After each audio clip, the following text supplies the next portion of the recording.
On.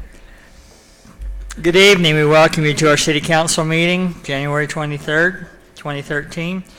I've asked Councilman Crest Daly if he'll offer our invocation and Councilman Ron Truman if he will lead us in the Pledge of Allegiance. Our Father in heaven, we are indeed grateful to be gathered here as citizens and friends in Washington City for this City Council meeting. Father, we pray that Thy Spirit would be with us, that wisdom and good judgment would abound in the discussion and the decisions that are made this night. Father, we are grateful for this city that we live in. We're grateful for the efforts of those who work for the city and serve the city to help us have all the comforts that we enjoy. We're grateful for the good people of this city and the heritage that we have. Father, we're grateful for this country that we have and for the freedoms that we enjoy. We pray for those who are elected officials in any capacity, that they may exercise wisdom and judgment in all that they do. We pray for those soldiers who are away protecting our freedom. We pray for their families. Father, we ask that Thy hand of providence will be upon us, be upon our city, that we may continue to prosper. We love Thee very much. We're grateful for the blessings that we enjoy, and we offer this prayer in the name of Thy Son, Jesus Christ. Amen. Amen. Amen. Please stand. I pledge allegiance to the flag of the United States of America and to the republic for which it stands, one nation, under God, indivisible, with liberty and justice for all. Thank you. Thank you, Councilman. I appreciate that. Item number 1, approval of the agenda. We need to delete on the consent agenda the board audit report. It's not available right at this point, correct, Roger? Okay, I'll make the motion that we approve the agenda, the amended agenda minus with the removal of the board audit report. Did we also want to amend it to take off that resolution about the Dixie? No, I guess we need to approve that and send it up to the board with our little, we want to make sure that that's the name that we get. So okay. I thought we were a little late, but we're not. So maybe just a question before we second the motion, and it's to Denise or Tara, I guess. Tara, on the alcohol license renewals, there's no issues with those. It's just a routine renewal. Okay. I'll second the motion by Councilman Hudson. Okay. There's a motion and a second. Truman, aye. Staley, aye. Hudson, aye. Segmiller, aye. Turek, aye. Thank you, gentlemen. Announcements. Any announcements to come before? Come on up, Kelly. I'll make this short and sweet because you got a long night, but I just wanted to announce to this council this week, actually Friday, we complete 25 years of service to our customers in the power department. So with that being said, I wanted, if I could take a minute to just give you some facts of where we started and where we are today. Sure. Okay, in 1988, we had a city population of 4,200 citizens. Today, our population is roughly 22,000. In 1988, we served 1,554 electrical accounts, and today we serve over 6,000. The energy sold in 1988 was 18 million kilowatt hours, and in 2012 was 94 million kilowatt hours. Our system peak in 88 was 6 megawatts, and this year in July was 31 megawatts. Our revenue from sales for 1988 was 1.5 million, and our revenue for sales in 2012 was 9.2 million. Our average kilowatt hour cost in 1988 was 8.6 cents, and for 2012 was 8.9 cents. That's sales to the customers. We purchased the system at $1.7 million. The auditors this year valued the system at $19 million. Engineers showed the system valuation at approximately $31 million. They use a little different evaluation method than auditors do. In our UAMPS projects, we have $4.5 million worth of assets in local generation. We have over $10 million in assets in our Nebo power plant. And we have invested $1.5 million in our Horse Butte Wind project for a total of $16 million worth of assets on the UAMPS site. So for 25 years worth of service, we've done very well, and I think our past and present councils and mayors have made some really good decisions. And I have to say, I've been honored to be a part of that, so Thank you, Kelly. Happy, Kelly, is there any way you could send that digitally to me? I'd love to have that Yeah, digitally. just send it to all of us. That'd be good. You all like that? Okay. And happy birthday.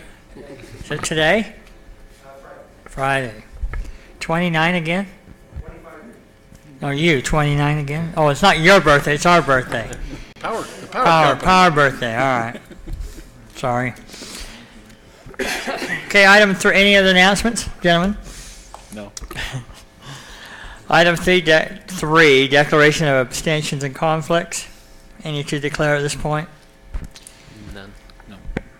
Item number 4, the consent agenda to approve the minutes of the city council meetings of 118, 108-13, and 109-13. You do your alcohol too. And also the alcohol license is correct. Is that on the consent agenda? Okay, renewal of alcohol licenses, thanks, Councilman.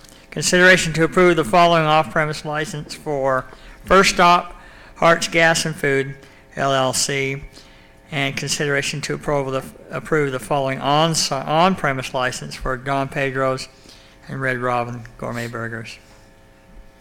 There's no, oh, go Yeah, ahead. go ahead. If there's no discussion, I'll motion that we approve the consent agenda as has been outlined. I'll second. There's a motion and a second. Councilman Turek, aye. Segmiller, aye. Hudson, aye. Staley, aye. Truman, aye.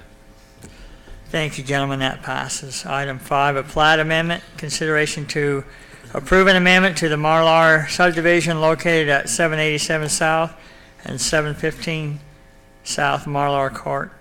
Applicant Kenny Miller. Just to point out, we're adding lots by the singles even, we're just growing so fast.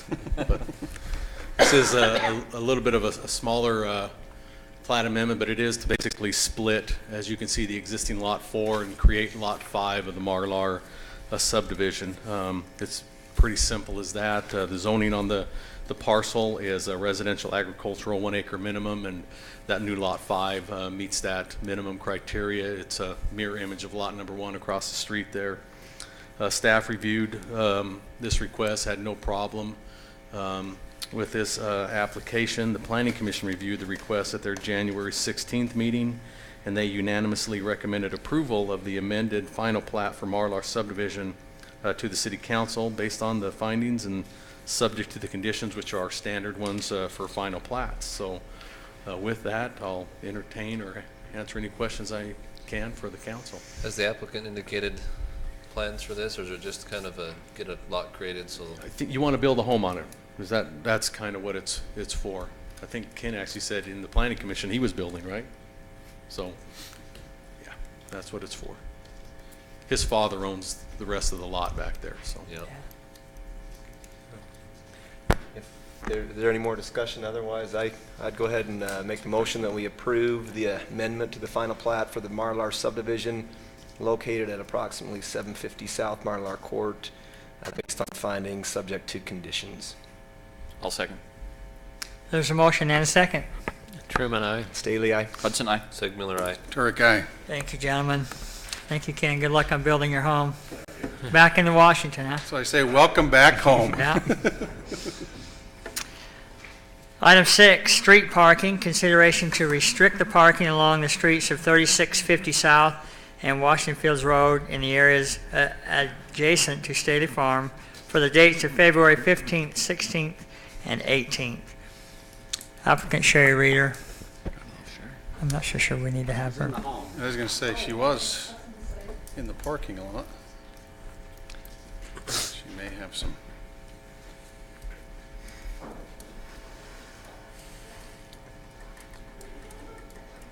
She's not used to being called on so early. Good evening, Sherry. How are you? Yeah, you're not used to us being fast. Huh? I thought I had hours. I'm Sherry Reeder, and I apologize for being late. I was here, but I was in the hall. So, what do you want me to say? Want me to tell you my spill? Yes. Okay. So you can see we have the soccer tournament that we had last year. There was a concern on parking. We have that coming up February 16th, 17th, 18th, basically. And so 15th, 16th, and So do we need to change? I don't think it's on Monday. Do we need to It's change on, those dates? It's on, actually, it's on Saturday and Monday, I think, is how it is. Sorry. I keep getting confused. And Monday, Okay, and so, not so Sunday. it's Friday the 15th, Saturday the 16th, So should we just say the 15th through the 18th? Monday the Yeah. 18th? Yeah, that Sunday wouldn't need to be, I mean, nobody will be there on Sunday, but, and so I know we've talked about the concern of closing or having no cars parked on the streets, and then the city, when we're in planning commission, she said, well, I can't really say you can't park on the street. It has to come from Right. you. And so that's what I'm proposing. Those of you that drove by, I think last year, saw that it was a Interesting. little interesting, a little congested. Ron can vouch. He lives right up the street. So we just want to make it as safe as possible. And when talking with Chief Keith, you know, he proposed I come here and talk to you and see, you know, what would be the best to do. As far as, and I always forget where George Andrus is, that street. Right, that connects into 3650, right? 3650. That's probably the biggest concern, and Katie Joe Lane, because those aren't really very wide. Yeah, they're very narrow. They're very narrow streets. And, you know, the Andruses were concerned about that, and we've tried really hard, but that's the parking where people want to park. That is the spot, and they go Well, it's right there. next to the field, so they think that's perfect. So, you know, we just want to, So as we do this, how are you going to let people know that they can't park there? Is there going to be signs, or what are you going to do? well, we would have to get a barricade company to come in and put signs up. Okay. And like I said, I would So you'd prefer put some going- kind of barricades or something around there. Last too. year, after the first day, we realized the problem, so we actually brought some in, and that Okay. helped a lot. But Washington Fields Road is a concern, Right. and, you know, all the way around. And so you know, we've got some people bidding it to Okay. tell us what it would be to do that. But part of my concern is, so if they do park there, and we've got it, because right now I have no parking signs Yeah. all around, and they park just right on the other side of the no parking sign. Right in front of it, yeah. And so that was my question to Chief Keith. So if they do park, you know, if it's approved, does that mean I can call a tow truck? Does that mean I can call the police department? I mean, I don't know what happens with that. So we just kind of threw it We around, and I don't know We if do we have really some got quotas to meet, so. I can't wait to just see that. That was a bad joke. It's a good thing the TV wasn't here. Where is? Do you want us to be citing those people? I mean, what, to me, that sounds kind of like a public relations nightmare.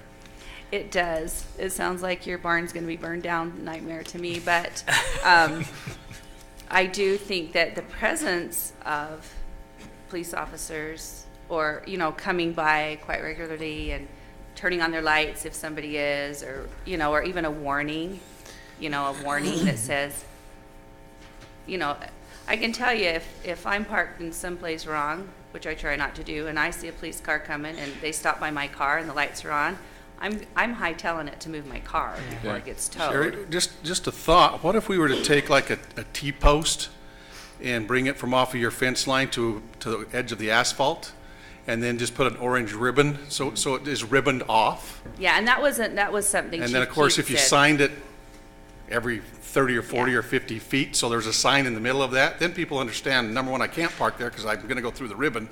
Secondly, the sign's there. Then if they go through, to me, they've invited the citation. Well, And most people, I don't think, would do that, simply because once it's ribboned off, they say, oh, I'm not supposed to be here. Yeah, and I did talk to Glenn at Work Zone, and he suggested something like that too. It's you know. very inexpensive. If Ralph doesn't have a T-post, I know where he can find a couple and borrow for the weekend. We have a few. But that Yeah. ribbon's like, you know, $3 for a 500-foot roll of it. And so it's very easy, very cost-effective, and to me would accomplish exactly what you're trying to accomplish here in a very easy manner. I guess what I need is to know that it's okay to do that. Well, that's what I'm because- saying, yeah. if this If passes. it's okay, yeah. I'm not Yeah. comfortable towing people. I Yeah. think you're creating quite the hardship to leave them out there at the fields and tow their car somewhere into town or whatever. Yeah. I guess we could have officers, I know they were there last year, but they weren't writing tickets, I guess if that's Well, what and we we didn't wanted know to until happen. we didn't know until we, Until it was too seen late. it happen, Yeah. and I was scared, and And you've and- got spots for them to park, they're just not using plenty them, of, correct? plenty of. Yeah, back on that back. I've been there for soccer games, and there's plenty of parking. It's a little bit of a walk, Yeah. but people can handle But walking. so's a Pine View game if you don't get there early. I know. Yeah, and I guess I'd like to say I certainly appreciate your concern about safety. As I drive up and down that road, I know people go 45, 50 mile an hour past the farm, and if you got cars on both sides, you're not seeing the kids come out. Right. Somebody's going to get killed, so I lean more towards the side, not towing, but siding. If you've got it blocked off like that and somebody ignores it, I think they need a citation to say, here's the standard, you park, you're going to get cited in that area. I'm good with that. I think it'd be a wise thing to protect our citizenry by good. doing that. Is so. this is a tournament then from a private company that comes in? And a lot of times with those, they will disseminate information to the participants, through the Yeah, and coaches they- and things. Is that something that they can include, maybe a little write-up that, hey, parking will be enforced, or maybe even a map within that? And then maybe it's just as much as our police officers can be aware of it, they can handle it on their best judgment. When But we maybe did that this just gives last a little year, bit of- we did tell them last year, and we actually had a map showing where the parking spaces, parking lots are, and it didn't work too good. But this year, the plan is to show them, but also say if you are playing on field A, B, or C, this is where you'll want to park. And so that they know, because I think nobody knew, and a lot of them will be coming back, so they'll know what to plan on, and they'll know from last year, if they were here last year, that we didn't, the second day, we didn't allow them to park. And so hopefully that will help some of the problem, but,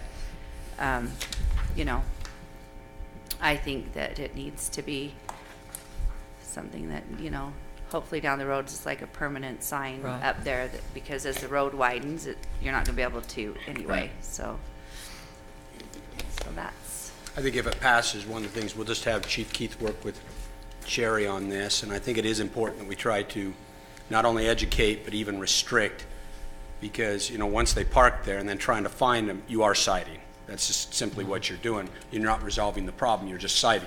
Right. And so if we can get it kind of barricaded, I think that's going to be very helpful. And then we'll just have Chief Keith work with you on kind of what's the best way to kind of help enforce where that's kind of restricted. Okay. Great. Well, if there's no other discussion, I will make a recommendation that we restrict the parking along the streets of 3650 South and Washington Fields Road in the areas adjacent to Staley Farm for the dates of February 15th through the 18th. Second the motion. There's a motion and a second. Councilman Turk, aye. Miller, aye. Hudson, aye. Staley, aye? And Truman, aye. Thanks, Sherry. Thank you. You're welcome. Item 7, public hearings and related ordinances. A, public hearing for consideration to approve a zone change request, Z-12-03, to change present zone from R-16 residential single family to PUD, planned unit development zone. Property is located approximately 50 East, 400 North. Applicant Lane Matthews.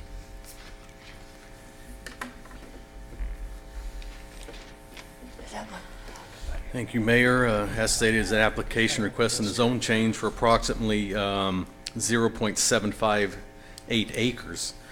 They're requesting that they change the zoning from the current R16, which is single-family, 6,000 square foot minimum, to a PUD townhome zoning designation. The current parcel is, had previously been approved for this project back in May of 2006. But what happened was they were originally approved as condominiums, and then the developer realized condominiums required to have sprinkling systems put in them. That's just what the code says when you have an over-under type of a living quarter. So when the price came back in on what it would cost to sprinkler all these condos, he decided he was going to come back and change them to townhomes, so they'd be side-by-side units. So they came back in and updated their PUD at that time.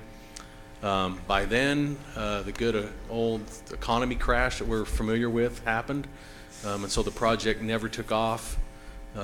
Actually, this project was lost back into foreclosure, and according to the zoning code, if you do not pull the building permit and start building in a PUD approved project within 18 months, it reverts back to the original zoning.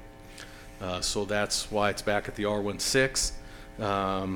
The current applicant, Mr. Matthews, is here trying to revive the project, which he understood when he got this that it'd have to go through the zone change process again. So here we are tonight. They are once again proposing 7 two-story townhome units. Each of them will have a 2-car garage on the main floor. There will be 1 4-plex, as you can see, on the east side, and a 3-plex on the west side. There's open space in the rear of the parcel that's in requirement of PUD. A playground area you can see that is associated back there.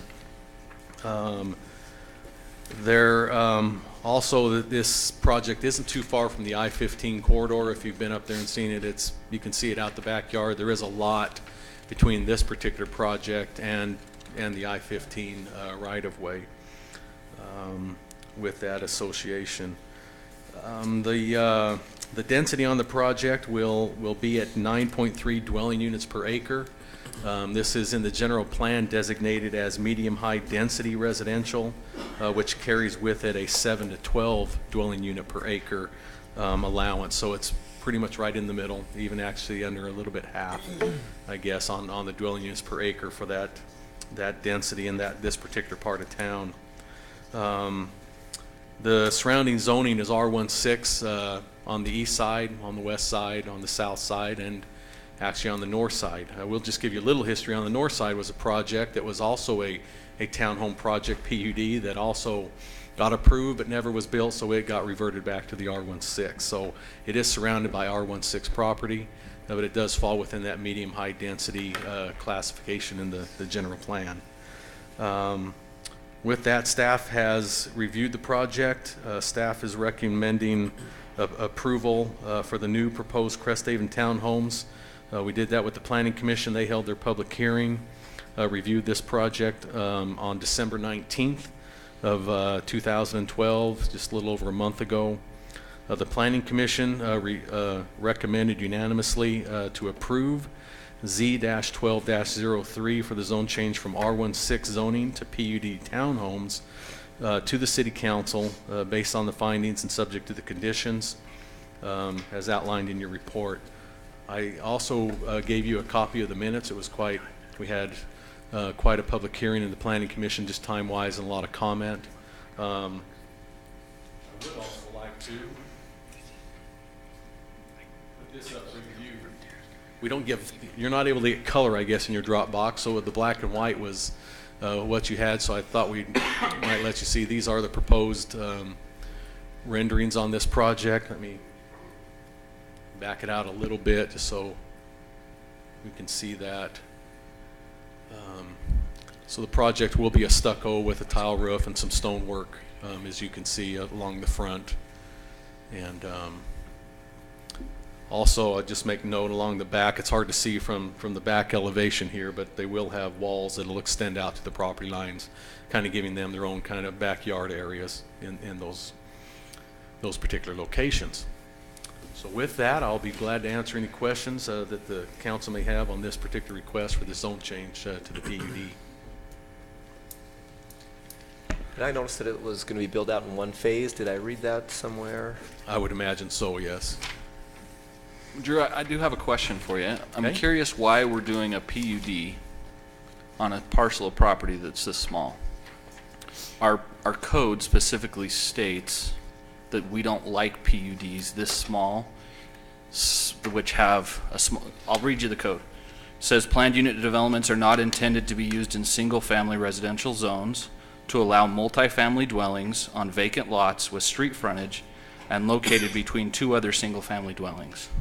And that, to me, is exactly what this is. That's exactly what it is. But the key word in there, because I'm just going off of what we've done in the past, is Okay. the word intended not to. We still allow people the opportunity of PUD is basically anywhere, you know, we also state that PUDs can go anywhere in town if people have a proposal that the city may want to entertain and do. That's what a PUD is really all about, because you don't set aside PUD zoning in places. You basically let people bring proposals to you, and sometimes they may fit and sometimes they may not. And that's totally up to the city. Do you have any concerns over PUDs of being this size? If it fits the density, I go more towards density. And if it meets all the requirement of the PUD on the open space and the density.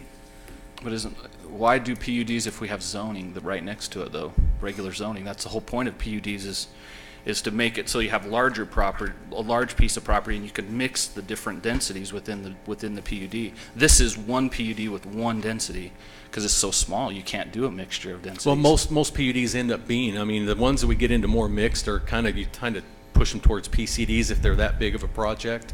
But again, this is kind of what PUDs are for, and we take them as a case-by-case basis. I can't say, you know, some are better proposed definitely, and some may not be. But that's the beauty of the PUD, is it just allows for a different option in certain places. So the sentence Councilman Hudson read, is that just a policy statement in the code? What's your view? Well, I think on that's that? why they put the word intended in there and didn't say this is how, you know, they will not. Right. I didn't write this particularly, it's been in the code for quite a while. It was adopted before you were here. Right. And, you know, it's something we could probably look at. I know that we have some councilmen that have concerns about that, and I just as soon go back and change the code to say, you know, but again, it kind of takes the flavor of what a PUD is. It's kind of, you know, and I'm not using this word, I hope, in the bad way, but it's customized zoning. To entertain different, you know, there's still homes that are owned by single. Now, I can't promise they're going to stay that way, because, you know, there is a tendency sometimes, unfortunately, that some of these projects end up being rentals. But then again, I know lots of places in our town that many homes that are standalone homes are rentals that are clustered around each other. So it's hard to say that's a good thing, bad thing, because if we don't monitor it in single, you know, the standalones, it's hard to point the finger at sometimes, even though they tend or could be ended up that way. So I do feel you know, that pinch on that we have several of, you know, our townhome projects that have turned into, you know, they should be sold as single family, and they are by people, but then they're rented out. Do you have concerns that by putting a multifamily development like this in between two single family lots, or more than two, because there's other single family homes around it, that we're pushing our single family homes out of that area? Is that what we're trying to do? Is that what we're doing? You could look at it that way. I also know in a lot of other cities, you know, as cities grow, their old downtown areas ended up turning into, because density, you know, they come back and start pushing higher density in those old parts of town, and that's just kind of what they end up going towards. Sometimes, you know, as cities do grow bigger, this ends up being what you want to have in your old parts, closer to commercial, et cetera, because that's a tendency that seems to happen in cities over a history. Okay. Does that make sense? Because you can see that in a lot of places. That's one of my concerns, and I don't know if it's I mean, I guess concern I have is that what we want? Is that what we think is appropriate for this area? Mayor, if I may, I've got some maps, just some things I've identified I'd like to discuss with the council. And it goes along your comment, Drew, about is this going to change or influence our downtown? So Mayor and council, you'll see there, the red is the proposed PUD. And then what I've identified in the yellow, these are three parcels right there. Those are, well, one's kind of a wood lot and the other two are a pasture, but empty parcels. Right. This parcel here's got an older home on it, but it's got a large lot associated with it that could quite easily be proposed and modified for a high density type proposal. This one here's got a home with another big lot, and actually a portion of that right here at the end is currently for sale. This one here is currently for sale. It's a big lot with two really old homes on it that we could easily have this type of proposal for. This one here is currently for sale and actually advertised as a future PUD. Let's see here. You can build 1 to 3 single-family homes or 3 duplex townhomes with the city's approval of a PUD or a minor subdivision. that one's just right across the street from our police station.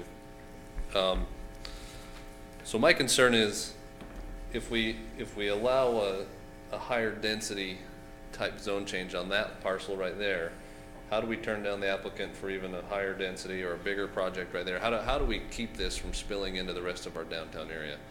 There's other parcels throughout here. There's some hay fields and different, the nature of our downtown is it used to be an agricultural space, and so there's big lots and big spaces that could all present an opportunity for this type of higher density housing.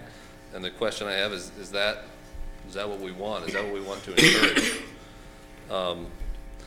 I'm also concerned, here's one of the homes that's to the east of this lot is actually currently for sale. You'll see there it's listed at $349. The owner built a brand new house and a big shop right next to it.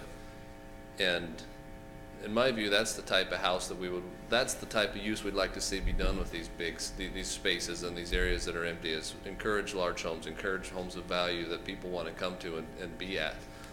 And I'm not sure it's going to help this owner or encourage anyone to buy that house if they know that we've got a high density project coming in next door to it. Anyway, those are the concerns I have, is not so much about whether this qualifies with our code, although I'm concerned with that section that basically says this is the exact reason why the PUD is not intended for, but how does it flow into the rest of what we've got downtown and how the rest of it grows down there? Anyway, I appreciate the chance. So, Councilman, I appreciate your concerns and what you share. I think some of that, of course, that's why we master plan, to help control some of that.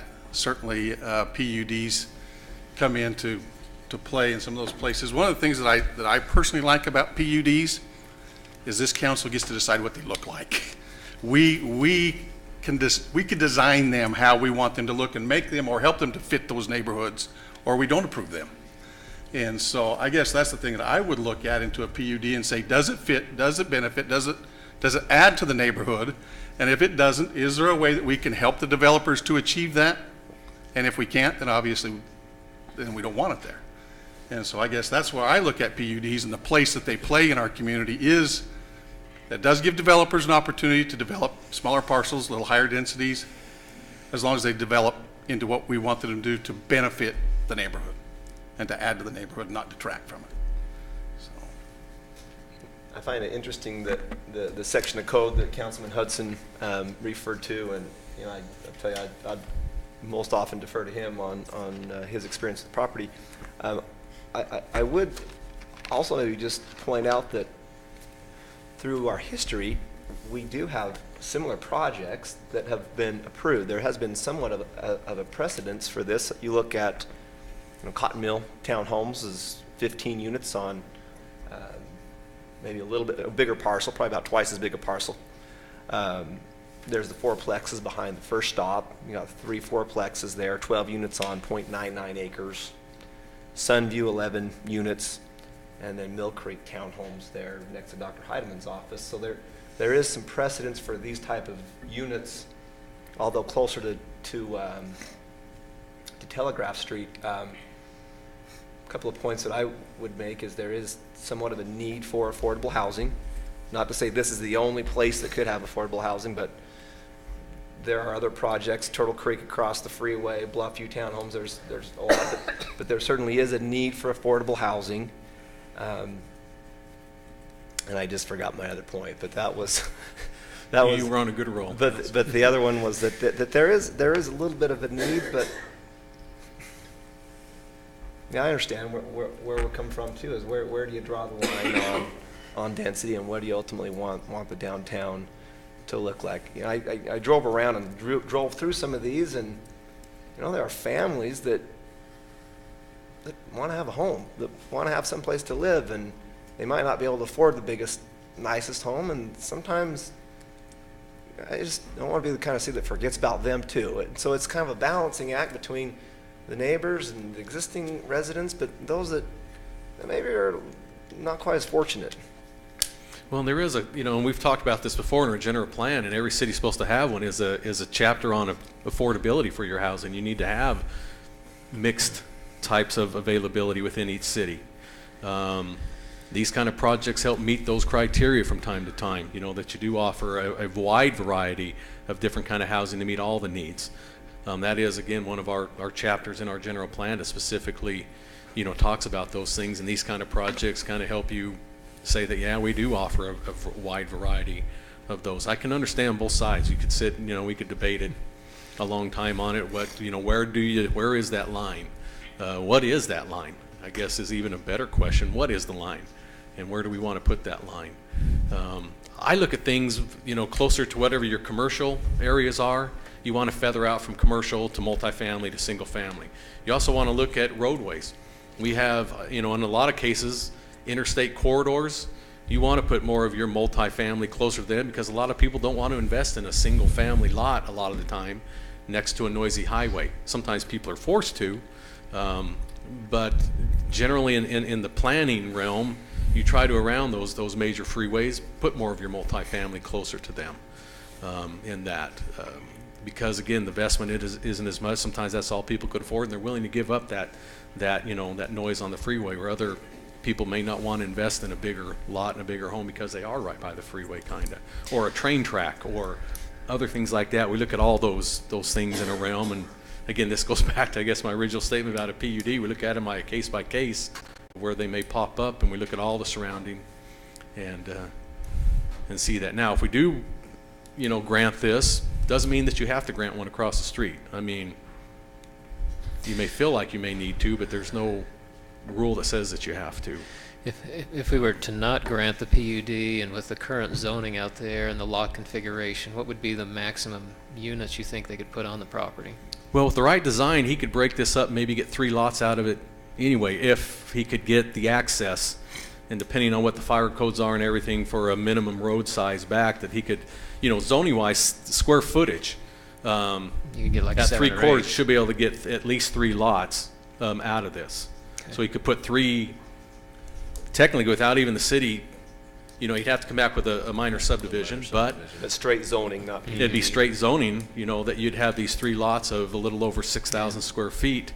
Because I'm thinking at 3/4 of an acre, you're probably looking in the 30,000, you know, square foot range. So yeah, you could say he could have up to 5 6,000 square foot They could lots, fit but them in. the technicality of getting availability of access is, you know, he may squeeze 4, but that would be pretty difficult to meet the minimum on the widths and everything like that. So I guess my concern is, I kind of echo what Bill said. I've been on the other side of this podium arguing against PUD as custom zoning, and the intent is really not in the ordinance, and so it's kind of unfair to the property owner sitting there, and then all of a sudden, you know, if they looked at the ordinance, they're saying, well, I'm not going to have a PUD next to me because it's 3/4 of an acre, and that's really for something bigger and more complex. And so I think at some point, if we're going to change that, we need to modify the code to put people on notice that we're really just a custom zoning mechanism for whatever size lot they want to bring. But at this point, I'm not comfortable with it, the way it's written.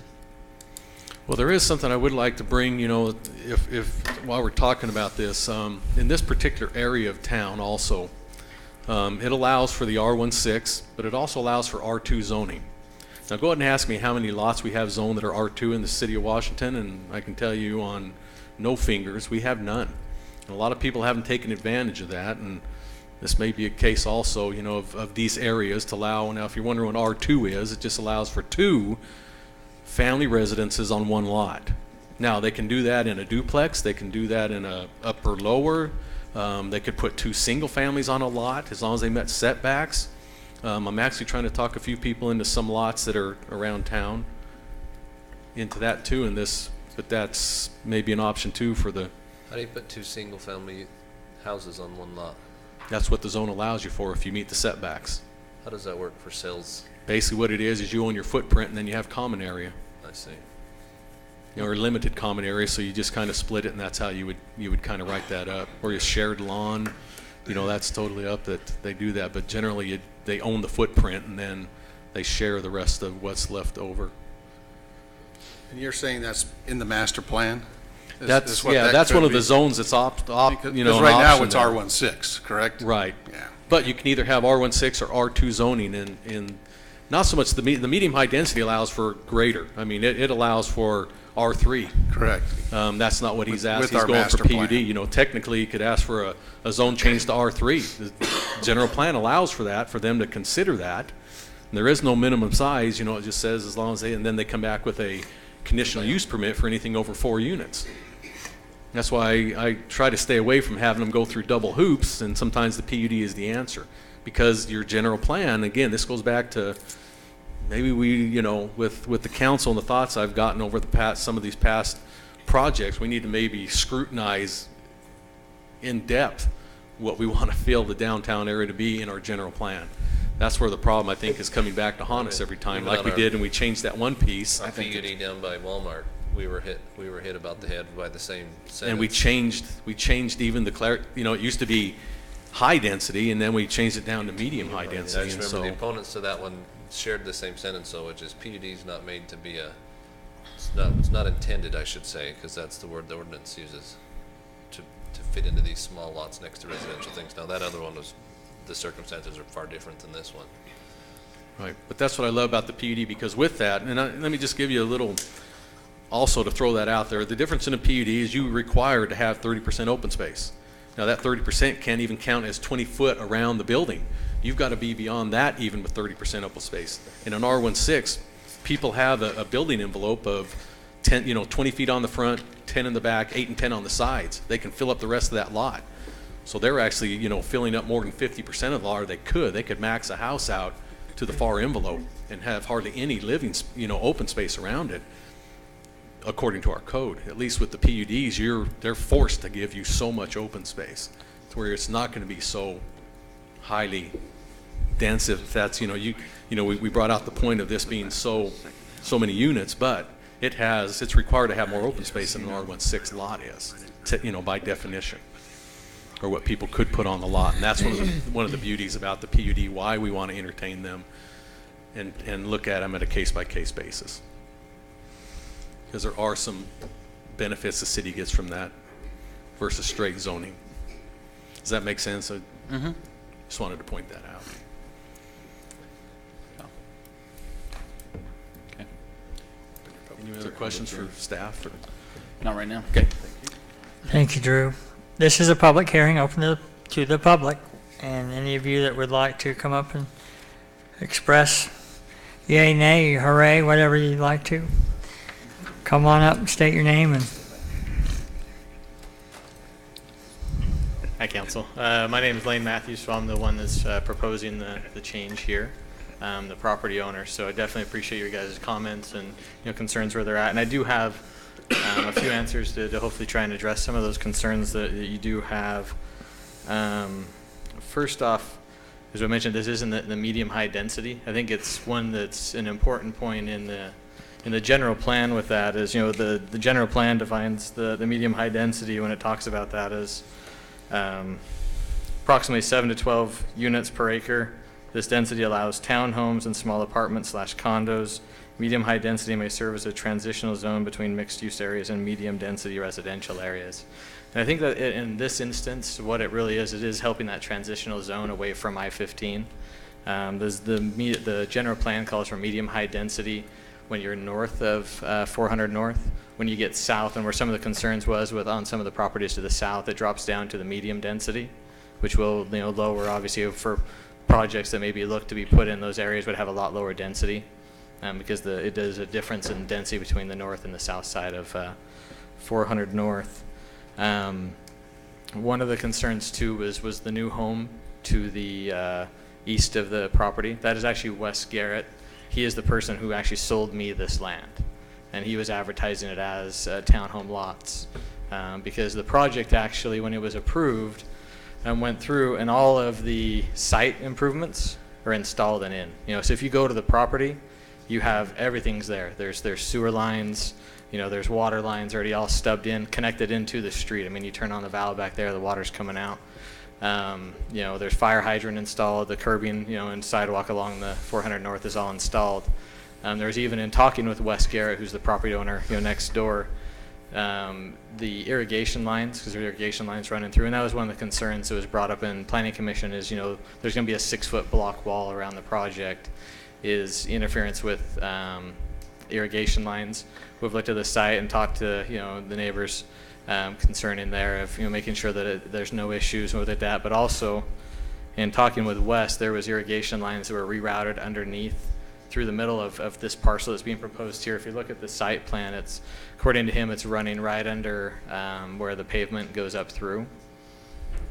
So, just looking at it from a feasibility point, if you want to look at, changing it for some other project, there is approximately about $50,000 to $60,000 worth of a site improvements already installed to make a lot of those movements, to change irrigation lines or where those are running that have been put under, would be a hefty expense. And is that, in theory, it's doable in my mind. And when it gets down to practicality, when you're talking about property that's only a little more than a stone's throw away from the freeway, how much investment can someone put in that to make the changes and still make it feasible for them? We definitely want this project to be something that's good for the area. I think the delay in the project has been good because when this was approved, it was actually approved with very little parking on. You have the 2-car garages, but there was basically no other parking beyond that. In working in the request of Drew and the team there added in 7 additional parking spots. So as you look at it, there's 2-car garages with each unit, and there in kind of the top left corner, you do have 7 visitor spots. So as far as parking that's going to be out on the street or congestion in the area, that really should be limited. We've also added in the playground area, which was not part of the project prior, which is that kind of basketball court area up to the top right. And also the look of the buildings with adding stonework on. I think it's helped the look of the buildings. The back of them, we've added overhang porches and things that break up the back a little bit.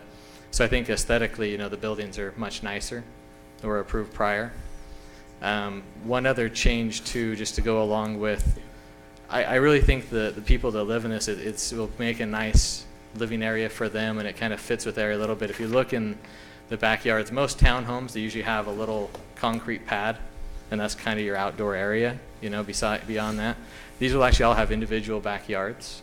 You can see there's fences running between each unit all the way to the back wall, where behind them will be a private area with a paved patio area and a nice lawn area behind each unit. So I think that's kind of a rare thing in a townhome to have a 2-car garage for one, and also have a private, nice, pretty good sized backyard.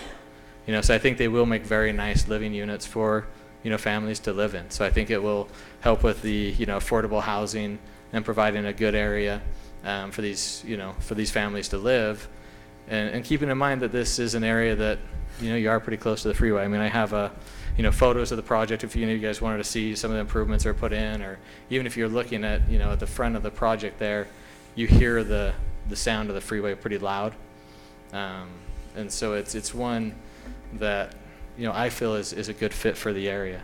I don't know if there's any questions, anything I've said, or. So is your intent to build and sell the townhomes, or to build and retain the townhomes as rental units? The intent is to build and sell, yeah. So, and there will be an HOA that will go with it. So I think that's also a good thing for the area. If you look at a lot of the homes around, and the home just to the left or just to the right, both have dirt front yards, non-landscaped front yards.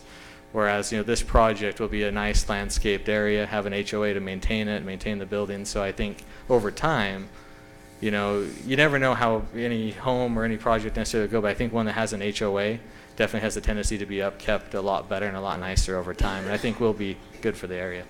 What's the square footage of the units? They're approximately about 1,350 square feet, 1350? 3-bed, 2.5 bath, 2-car garage. Yeah. What do you envision selling them for? Given, right now, obviously it's, pricing might go up a little bit over time, but somewhere between probably about the 129 to 139 range is where we fill. You see a lot of like the Mill Creek townhomes going for, I think, around that 130 range now.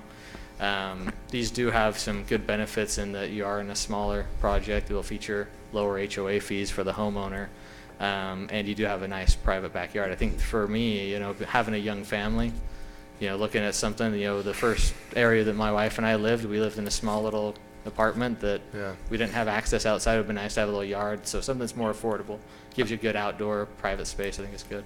I would add, I insured several of these condominium townhome projects in Washington, and I drive through them once in a while, and again drove through today, and for the most part I've seen that they're pretty well kept and pretty clean.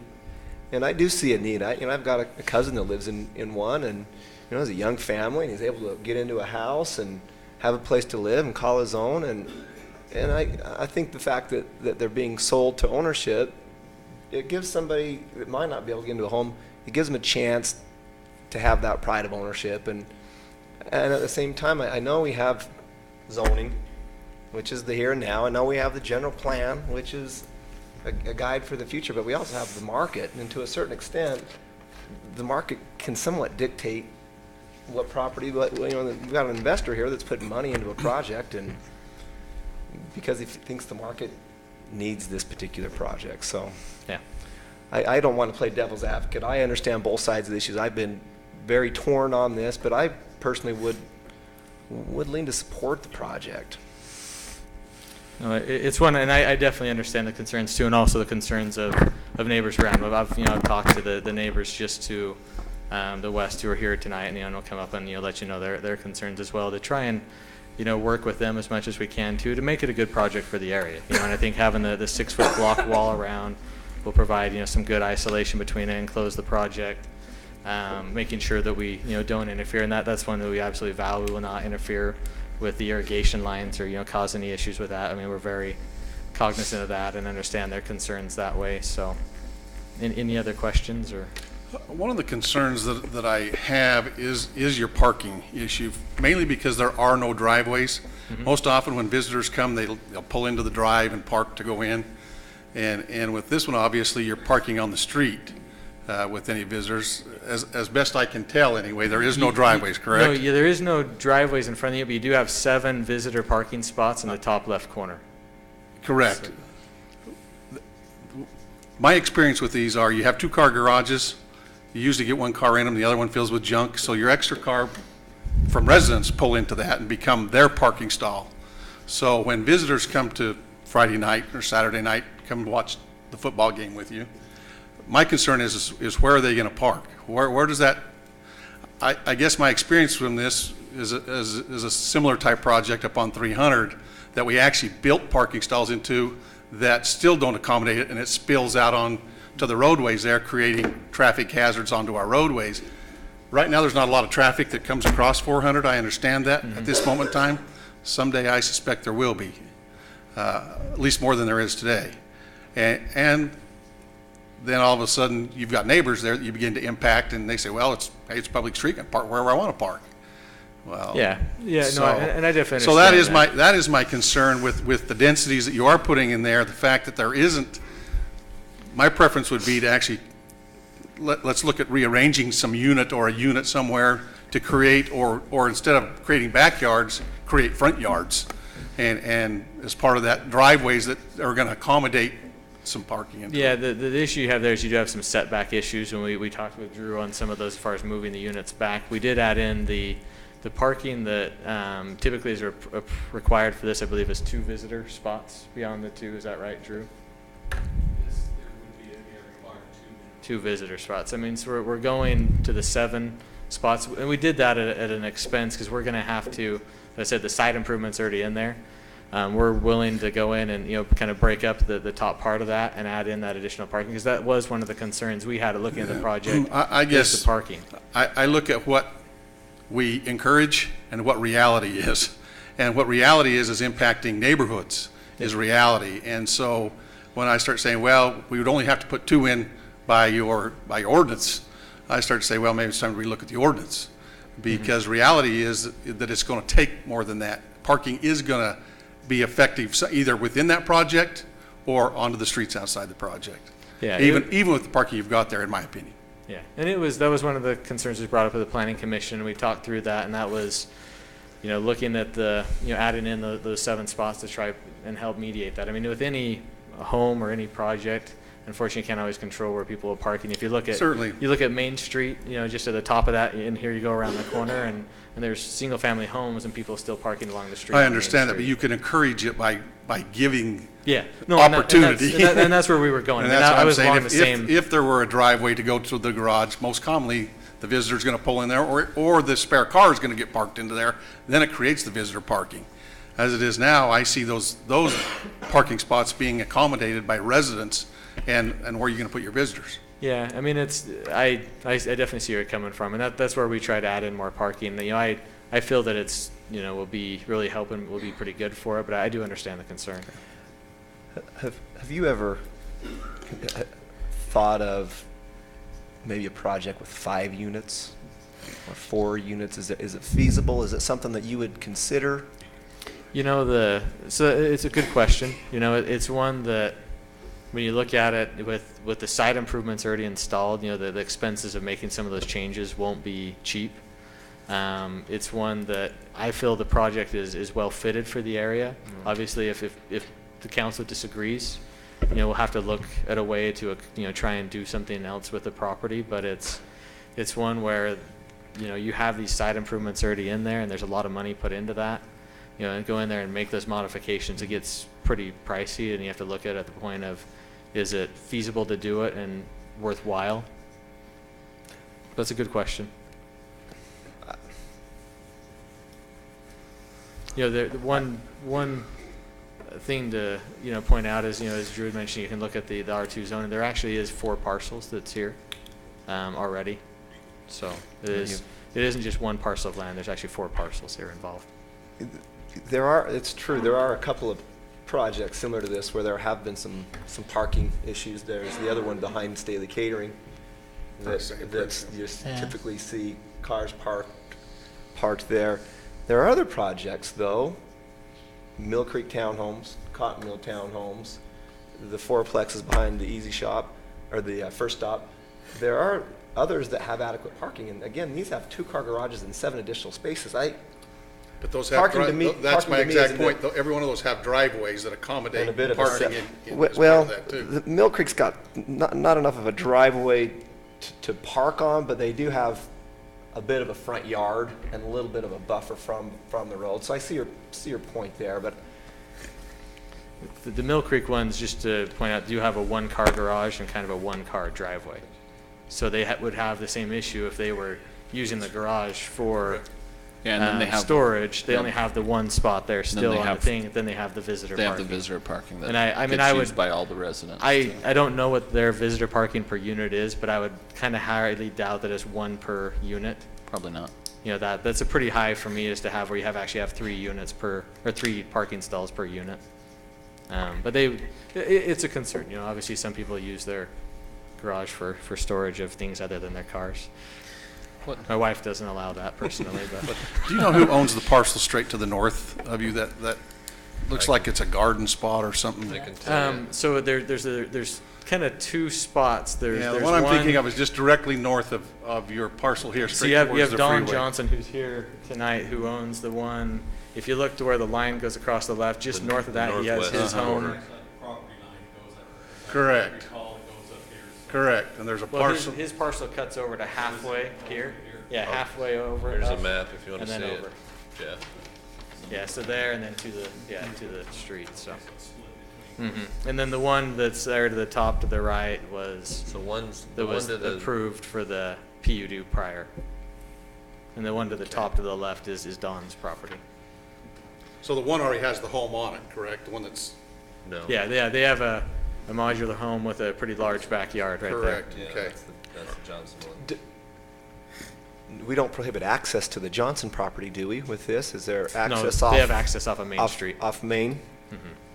Yeah, their home is right along Main Street. There's 3 the last homes. home on the it's the right. third There's one. 3 homes, Okay. so the top one is Don's. Gotcha, And then okay. the next 2 are both owned by Randy, who's here tonight. He lives in the one in the middle, and then the house here on the corner to the left, he actually rents out, so it's a Gotcha. rental.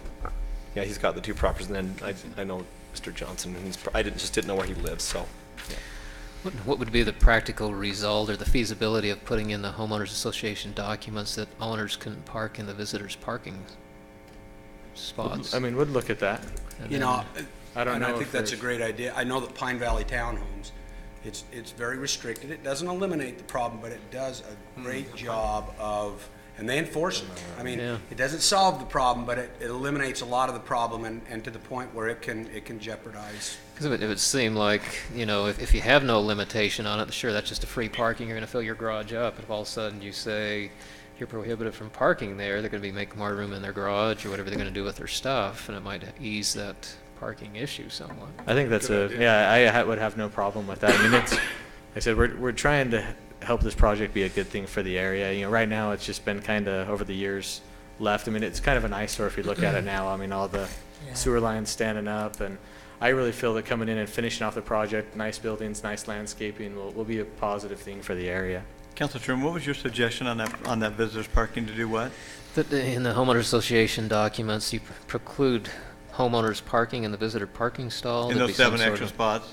Yeah. Yeah, and if we do that, I got to tell you, I never have a problem with that. Almost more important sometimes, however, if we're going to do that, put a note on the plat that says that. Says that, yeah. I mean, the documents sometimes are great, but the plats, they'll come out on your title reports too, so somebody buying it is aware at the title report stage.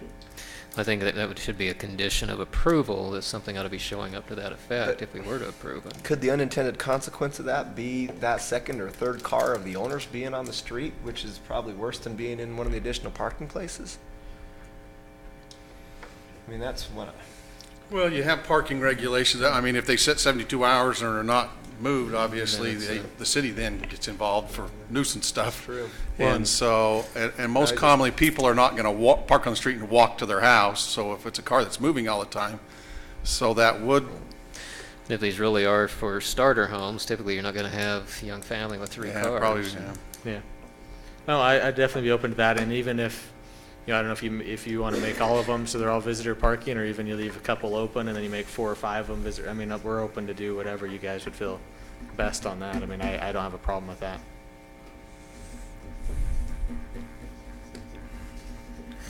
Mr. Matthews, have you done any other projects like this in the area? No. So the other projects that I have worked with have been mostly, and this would still be developed along with Matthews Development, which is my father's company. Okay. He has done a couple subdivisions, mostly in northern Utah. Okay. Have built a couple homes down here in southern Utah, but yeah, not much in this area. It's mostly been up in northern Utah, kind of Riverton, South Jordan area. Okay. Thank you. Any other questions for Lane? No. Thank you. Okay, thank you, Lane. Thank you. Thank you very much. Any other comments, questions? Come on up.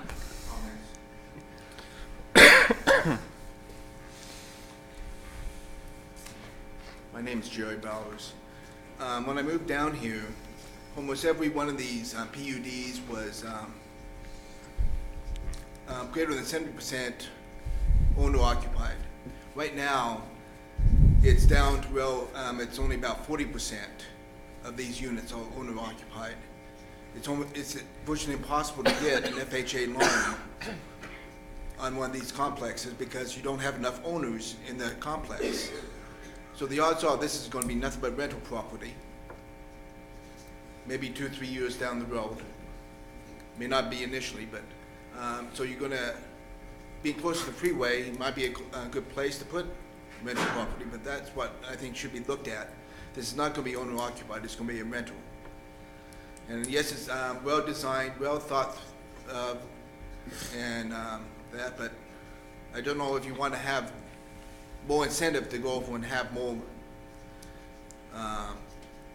rental property in Washington City right now, because there's an awful lot of it. Jerry, to be clear, you live in a unit like this, correct? Yes. When I moved in there, it was over 70% owner occupied. Right now is 45%.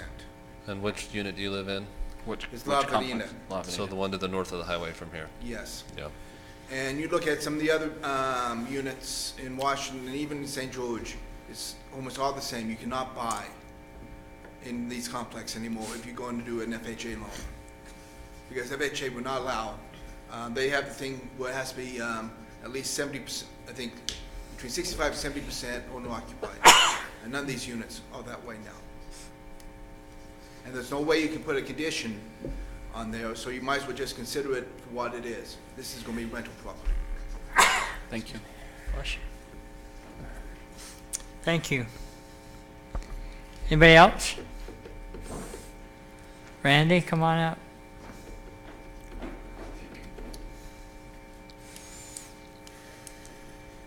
appreciate you guys. For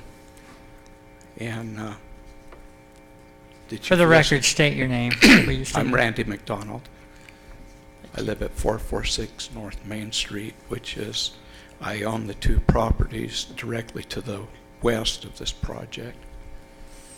And I do appreciate you guys taking time to listen to a few things that I've stated earlier to you. You've covered my concerns very well. But I still have concerns in that the density of this, although it may meet the requirements, I don't think the fit is good. I'd love to see 3 homes in there. I really would. And I've been trying to think how we could work with Lane and help it be profitable for him, to encourage that kind of a development. And I wondered if maybe we could work with him on impact fees or something. And I don't know. I don't want you guys to have to take the brunt of the issue and be the one solving it by that. But it's an idea that maybe if his impact fees weren't so great, it might encourage, 3 homes up in there. I'm concerned about the noise of 14 cars coming in and out of there all day, all hours of the night. I know people say it's a good fit for the area and that it's a good thing, and I've often stated to myself, as if it's such a good thing, would you want this in your backyard? I have to have it there. I feel like I've got no other choice. But maybe if we could make it look a little different. I put something together.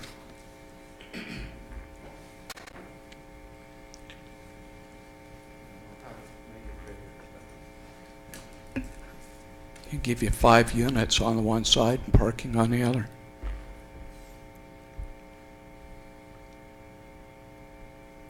It's just an idea.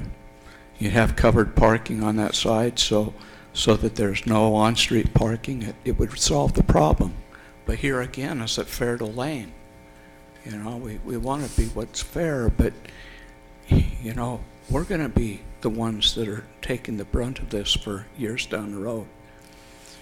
I may have mentioned to one of you that I've got a friend that has had similar units built, only it was more on a large scale. It was on about 3 acres, but very similar to this down in Florida. And he runs a contractor business. He says he's afraid to go in there anymore because of what it's become.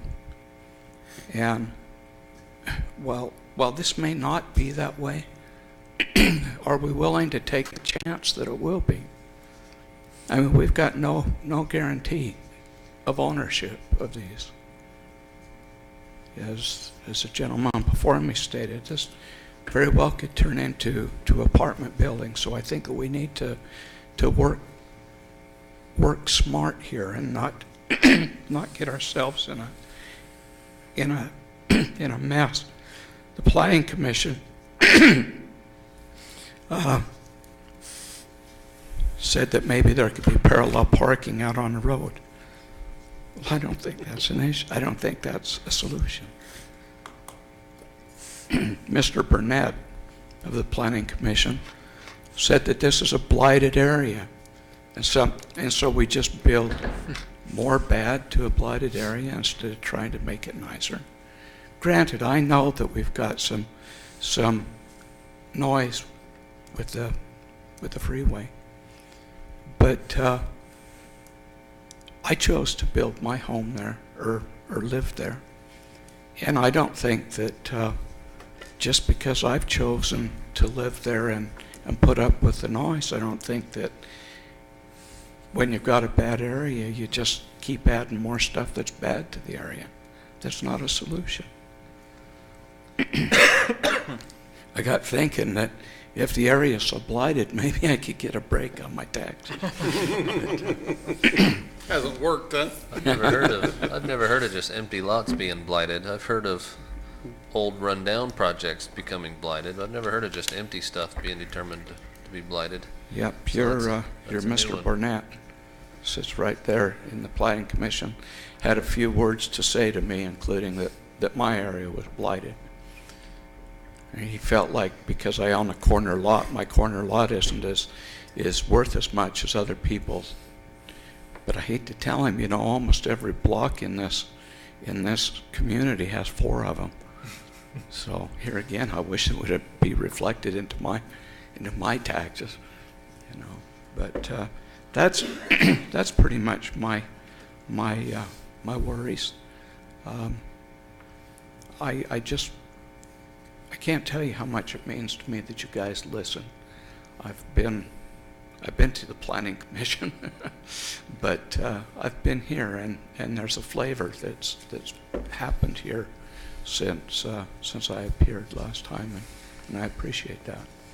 And I guess that's really all that I have to say. I think I've outlined some other things in a letter that you have. So anyway, I appreciate your efforts here. We appreciate you Thank coming you. Are forward. there any questions for I comments? was going to say, and actually go into the added effort of proposing an alternative design that would put more parking in, and so thank you for bringing that and coming prepared. Thank you. Thank you, Randy. Thank you. Anybody else? Don, did you want to say anything?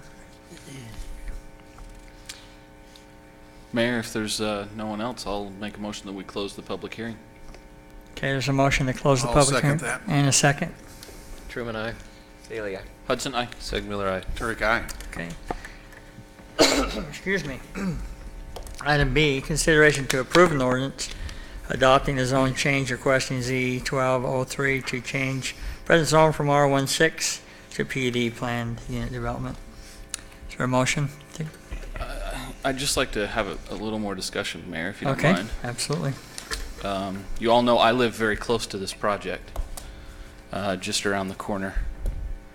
And I believe that single-family homes in this area are already affordable because they're so close to the freeway. One of the reasons I'm able to live where I'm at and have the size of home that I have is because I'm close to the freeway. The same home for me away from the freeway I wouldn't be able to afford. My first home that I bought was right just around the corner from where I'm at now, and my backyard was the freeway. It was loud. When I sold that home at the peak of the market, I sold it for $145,000. That was a lot of money. It's nowhere near that value now. I believe that the values there are what they are is because we're close to it's close to the freeway. If we're putting in lower valued homes from what the value of the property is already, what are we looking for there? What are we doing to the downtown? I have very big concerns of what kind of precedent we set here. I have concerns with putting this small of a PUD in that area. One of the reasons I ran for city council is because of projects like this where we're putting higher density in our downtown.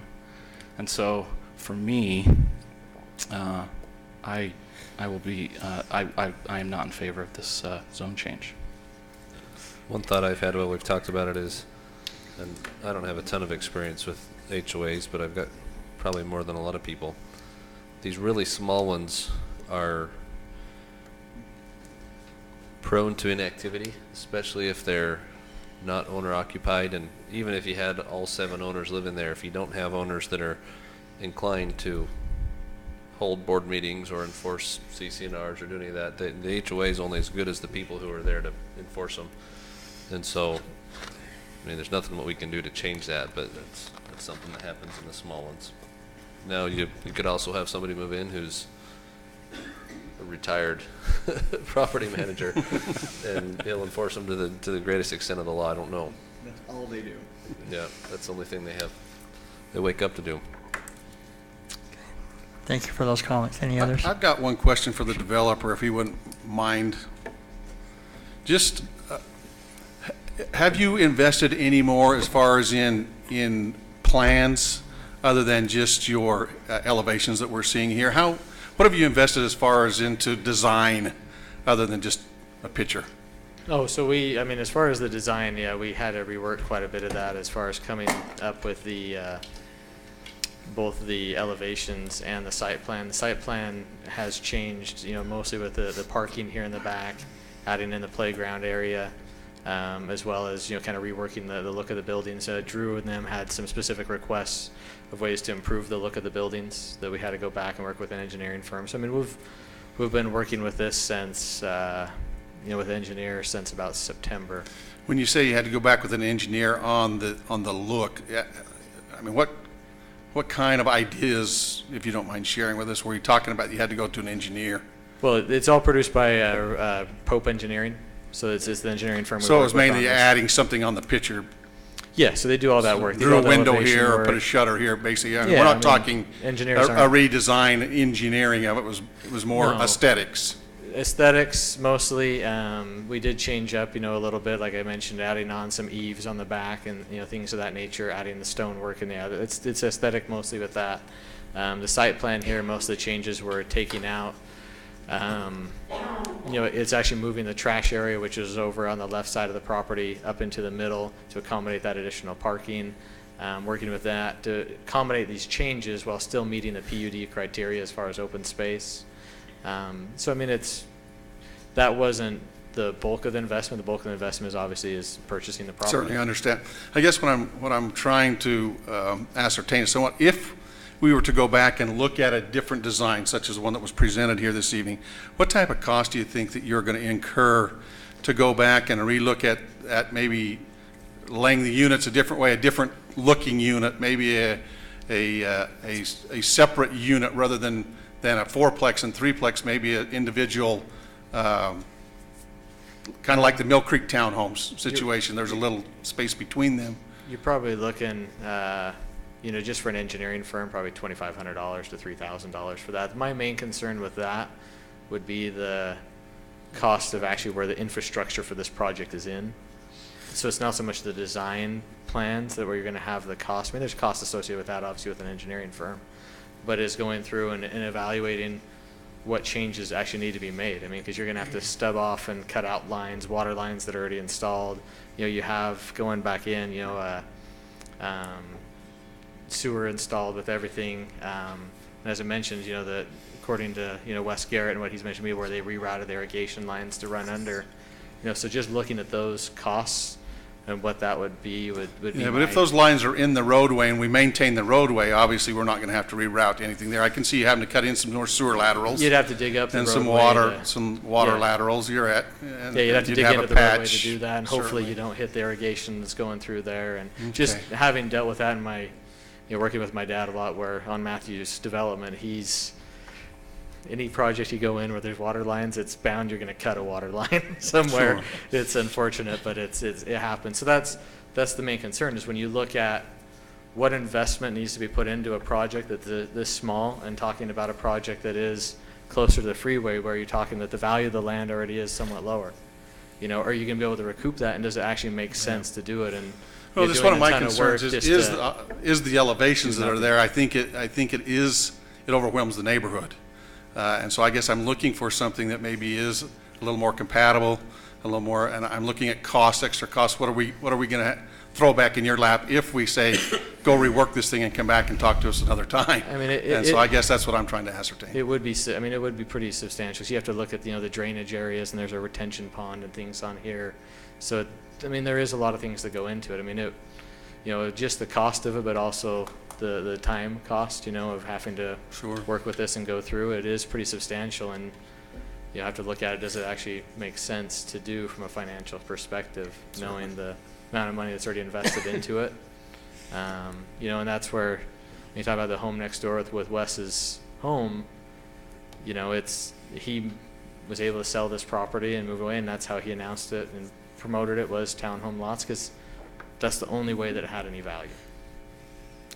it wouldn't have any value any other way. One just small thing that it came up in the planning commission, and I meant to mention, but I'd missed it. There is in the general plan too, just a note, a frontage road that is in the general plan to be put behind this property along the freeway. You know, so the encroachment of roads on the back of the property too will be in closer once that kind of frontage road is put in, running in behind. So, Thank I you. appreciate it. No, thank you very much. Thank you. Okay, any other comments, questions? This is a tough one, Mayor. It is. I mean, we see the neighbors. I mean, personally, I understand where they're coming from. I understand where the developer's coming from. It's not an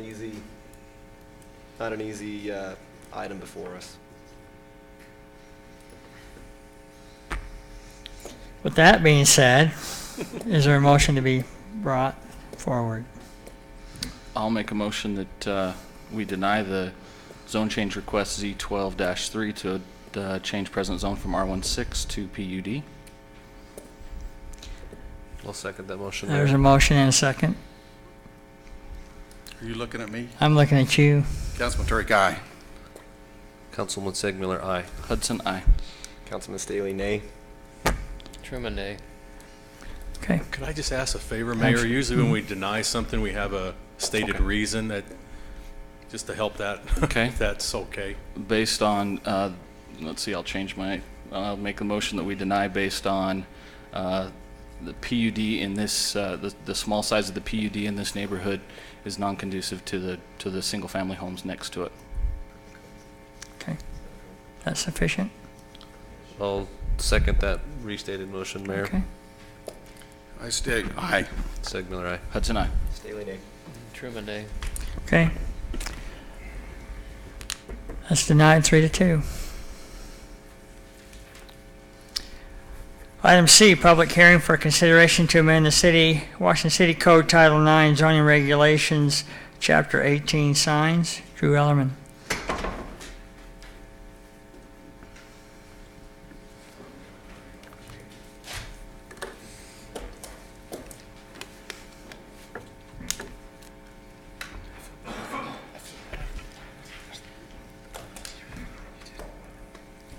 Thank you. Of course, this is a proposal to amend our city ordinance, the sign chapter 18.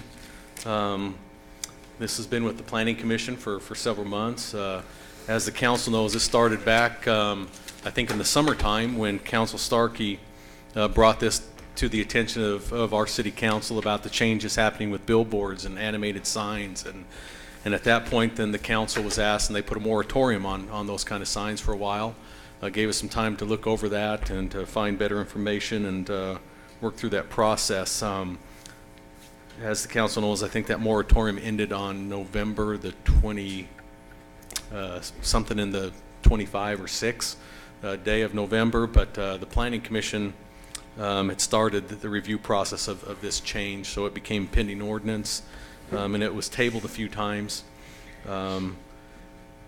As my report points out, just for getting more information, there is a model sign ordinance being put together and proposed up north with help from the Utah League of Cities and Towns, and we're waiting to hopefully get some more stuff out of there, and they're still muddling through the process. So just for the sake of those within our city that do want to use these kind of signs, I just felt like our Planning Commission, we could put together what we have before us tonight and to move forward with those things. These are some of the concerns I think we felt as staff and Planning Commission, at least at that point, to get taken care of, to at least allow for signs to be at least applied for and permits applied for.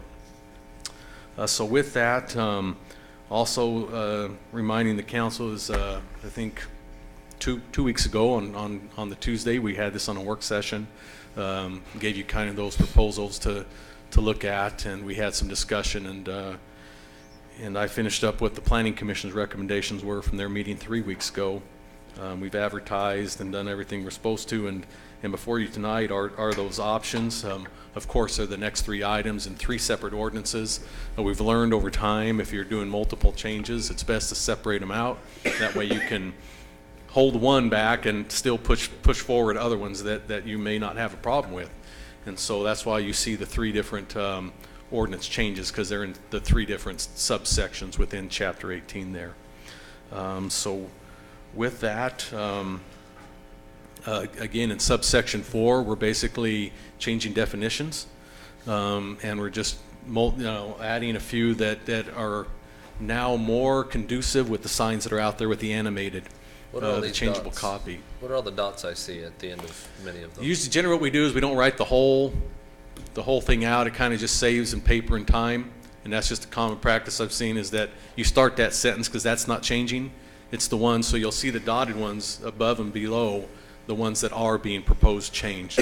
Okay, so the dotted ones will stay as they currently are. As they currently are. It's And just so the you're ones just- I that see. are fully written are the ones that have the change in them. Okay. Are the fully written ones new or changed? They are, For they're example, changed. I'm thinking animated sign. Did that already exist? We're just defining it? We did have it in there, but we're defining it a little bit differently now with the new technology that's Yeah, out. we're So just updating the definition. right, and just to make ours a little bit more conducive with what other places have adopted to fit that, what an animated sign is. So- Just as a clarification, what we're doing here is mostly billboards, correct? We're not dealing with in-town signs, right? Well, we are dealing with in-town animated signs, because that was also one of the concerns that we put a moratorium on, was all animated and billboard animated or movable copy, I guess, is with those new billboards that we see is the best way to bring it out. But no, it is on premise also. Okay. That's what, in that last subsection of 21, we mostly deal with it on what we allow those animated signs to do. That's what that, the number 4, when you get down, I think yours is in color, isn't it? I It's hope. on 7F. It's the yellow shaded areas. not- And that number 4 talks about, and that's your third 7F. proposed ordinance change, is that it should be 9-18-21. And that puts in for the animated and the billboards.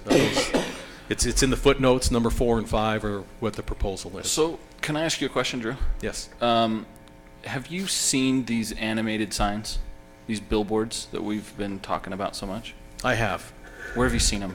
Up north. Okay. Have you seen them be a problem up there? What have you noticed about them? What do you think of them?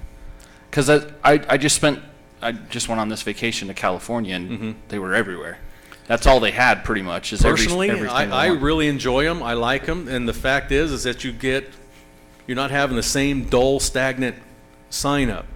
Now, the one issue I have is I don't know if I'm all in favor of having them every, unless, I don't mind them being everyone, just the distances need to be separated out. So if I were to see, and again, the best example I can use is the 3 Reagan signs down here that are on the city's property. If all those were animated as close as, and they're all right at the limits, if all 3 of those, it would be very distracting, I think, as a driver. There's studies out there, but also as just a city planner, I don't know if that's the image I want to have of my city, as these movable signs, just one after another at every, limit of the maximum separation. So As I was driving, I knew we were talking about this, so I was paying particular attention to them, and I asked my wife if she noticed anything about these signs, and she didn't until they changed. They looked just like a regular billboard. You couldn't tell the difference. Their colors were brighter, and they were more vibrant because they don't fade. Right. Because you don't have old signs that are fading and things. And so I'm wondering if we're building and fighting a fight that isn't a fight. I'm just not sure that it's as big an issue as we've built it up to be. Drew, and if I could, I think what we found, especially with the Planning Commission, is that I think sometimes as the question is framed up north, it had been framed in a way in which they said changing animated signs is bad reflection on our city. I think it's happening in Salt Lake City, but Okay. I think with the Planning Commission, we found out everybody has a lot of different opinions about what signs reflect and what they mean, business people think, I like to see the changes. It shows, you know, it gives signs of what business, what economy is. It's nice because they're new. I think Commissioner Shepard saw it as a reflection of her city when they did it. Others had thought that it was a showing of you know, just that billboards just per se were bad because billboards had this connotation of that person as being just, you know, a negative connotation. So I think you find a lot of different connotations. I think what we were hoping to do, at least as a city, is that we could at least be on the front end, so we could be part of the solution as part of just what was going to get delivered to us one day from the state legislature that said, here's what's going to happen to signs in your city. And so I think what we already recognize is that billboards, at some point, if you're going to be animated, they're going to be allowed to change every 8 seconds. State law is going to say they can. That they're going to be allowed to be animated. Like it or not, they're going to be animated on the off-site, off-premise ones. There are certain areas in which the cities, at least right now, are going to still be able to have some regulatory authority, and the hope was that the cities like Washington could work in conjunction with the sign companies that locally do those and come up with a way in which we all kind of agree this is best for our community in terms of depth of how far the light goes into neighborhoods, how often they change, how flashy or change they could be, and whether or not one would have to come in if they had a non-changeable one, non-animated, without any type of approval or at least application, and simply change. Billboards that are out there are now either paper, whatever they are, that just vinyl, illuminate on them, come in one day and say, we have the right by state law to have those change every 8 seconds. We're going to change every one of these that we have that are just paper, and they're going to change every 8 seconds because you as a city never said there's a difference between animated or any type of offsite, so they could do it. So what we wanted to do is be at least in front of it and get what our community wanted through you guys of what you wanted. Now, how far apart would we have the animated ones? And any types of those kind of regulations we could have. Otherwise, what you might, if you don't do anything to address it, there's a chance that every billboard we have out there right now, irrespective of how far apart they are, they could all be animated and change every 8 seconds, irrespective of what you wanted after the fact. If you wait till after the fact and we don't know anything about it, that could be the result. We may not care either. I think that's been a mixed question anyway, as you say. Some like them. They think they're great. They show economy. Well, I don't know that I love any billboard. Right. You know, billboards are billboards. I don't think that they affect our residents as much. You know, it's on the I-15 corridor. We don't have. I don't even know how many do we have. 6. We have 11 or 12 currently. Do we really? Believe it or not. Well, can I ask, because, and Drew, correct me if I'm wrong, but I don't know if we've necessarily, what I've appreciated with the way you've approached this and with the sign companies, I don't know if we've been building the fight. It actually seems like we've been working in cooperation with them to address some things that they would like to see as well, plus with new technology. Right. We're just trying to update the code a little bit. Yeah, be aware that a lot of the standards I put in here were brought, the dimming, the how you Right. measure, all that's given from the sign companies, that they understand too, and they don't want, some of them, we're not going to say all of them, because there are some very aggressive sign companies out there too, and they're not here tonight. So that are very aggressive, that want just, everything and then some with them. So, but we have a lot of the standards that you see in this ordinance about the automatic dimming, the volume of the light, the candle light that comes out of it has come from the sign companies, which we're grateful for to have that. And I've seen some of those that meet that criteria, and they are a lot more pleasing than that bright, loud that we talked about a couple weeks ago that just is in your face type of a sign like the Vegas, lighted thing. Actually, the billboards in Vegas are less in your face than the other signs signs themselves. Exactly. Because when I drove through, there were plenty of automated signs in Vegas, but they're not the ones that are in your face. That's right. They're not the problem. At any rate, this is the one area that we're going to know we have at least some regulation on, and that is spacing, and in particular, spacing is a real issue, and the fact, and unless we say redefine it as animated being what it is, every one, which means the spacing problem could come into play, because if they're already there, they could claim grandfather, we're here. You've never said it wasn't the other way. Okay. The other question, which is a separate question, are the animated signs within our town, so the on-site ones, that could also change, because we don't address those either right now. We don't say, we have more regulation on those, but it may be that we also have the same concerns about those. Eventually, we might as well be ahead of the game, might as well be a part of that dialogue and try to address it as we see best, because otherwise it's coming whether we like it or not. So, Okay. so we're updating the definition for one. Two, we're addressing the spacing. But I'd also, would you kind of explain in your terms the permit process and how that changes and how? Well, this gets back to what Council Starkey was talking about, was we didn't have anything in our permit required if they had an existing sign. Because right now, we talked about it. If you have a box sign up there, say you have just a regular plastic molded sign, as long as you don't change the size of it, you can change the skin out. The city doesn't require a permit on there. And we didn't have anything in our code that said that you had to get a permit. So we were worried that they could come back with these billboard signs and say, as long as I'm staying in my frame of square footage, we can pop this up here because your code doesn't say. I got an initial permit. You don't say anything in here if I change it out that I have to get another one. So we updated this permit required, this letter A, to put in there that any change. It's that basically that sentence says no person shall physically change or modify an existing sign, including off-premise signs that would convert or alter the existing sign to utilize new or additional features without obtaining a permit from the city. This allows us to put a look on it, and then they have to meet our standards. If they So it's the have same to permit process. It just doesn't allow them to. Exactly, and then I have to meet whatever the standard is for that sign. If they're going to put one of these reader boards up, well, here's what it has to be. It can't be any brighter than this. It has to have the automatic dimming. It has to have all these other criteria so that we're protected on a change out. That's what this middle one, this section 6, letter A is doing, is just adding that language to protect the city. Doesn't it also require every billboard that wants to change a skin to come back in every change? Any change in this point would require that. And I personally would, and I wasn't as, again, that's a policy issue for you guys and for staff. I wasn't as concerned about that as I was about the fact that we didn't designate animation had to be different than a skin sign.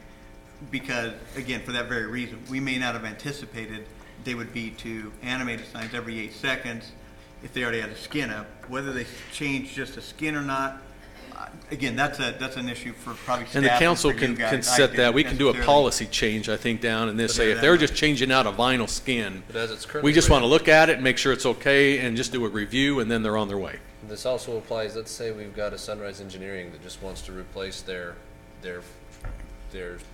cork board sign to a new one. That would, this requires them to come and get approval for that, correct? Correct. I would almost prefer to see wording that just addressed from what we're referring to as a skin sign to an animated sign requiring a new permit. Is there a way to carve that out? Because I don't know that once they've gone through the process, it seems cumbersome to me for them to have to come back if they're just changing out a sign. Most of them do anyway. They come and talk to me when they're putting up a new sign, which I appreciate because then I have a chance to look and make sure that we're all good. It's the one that may know that just goes and says, well, the city doesn't say I have to, so I'm just going to shoot and do it. So you got, for example, mini storage, a little mini storage building. There's 3 or 4 slides of signs inserted in there. If one business moves out and another moves in and slides their sign in, does that necessitate a new permit or a new review?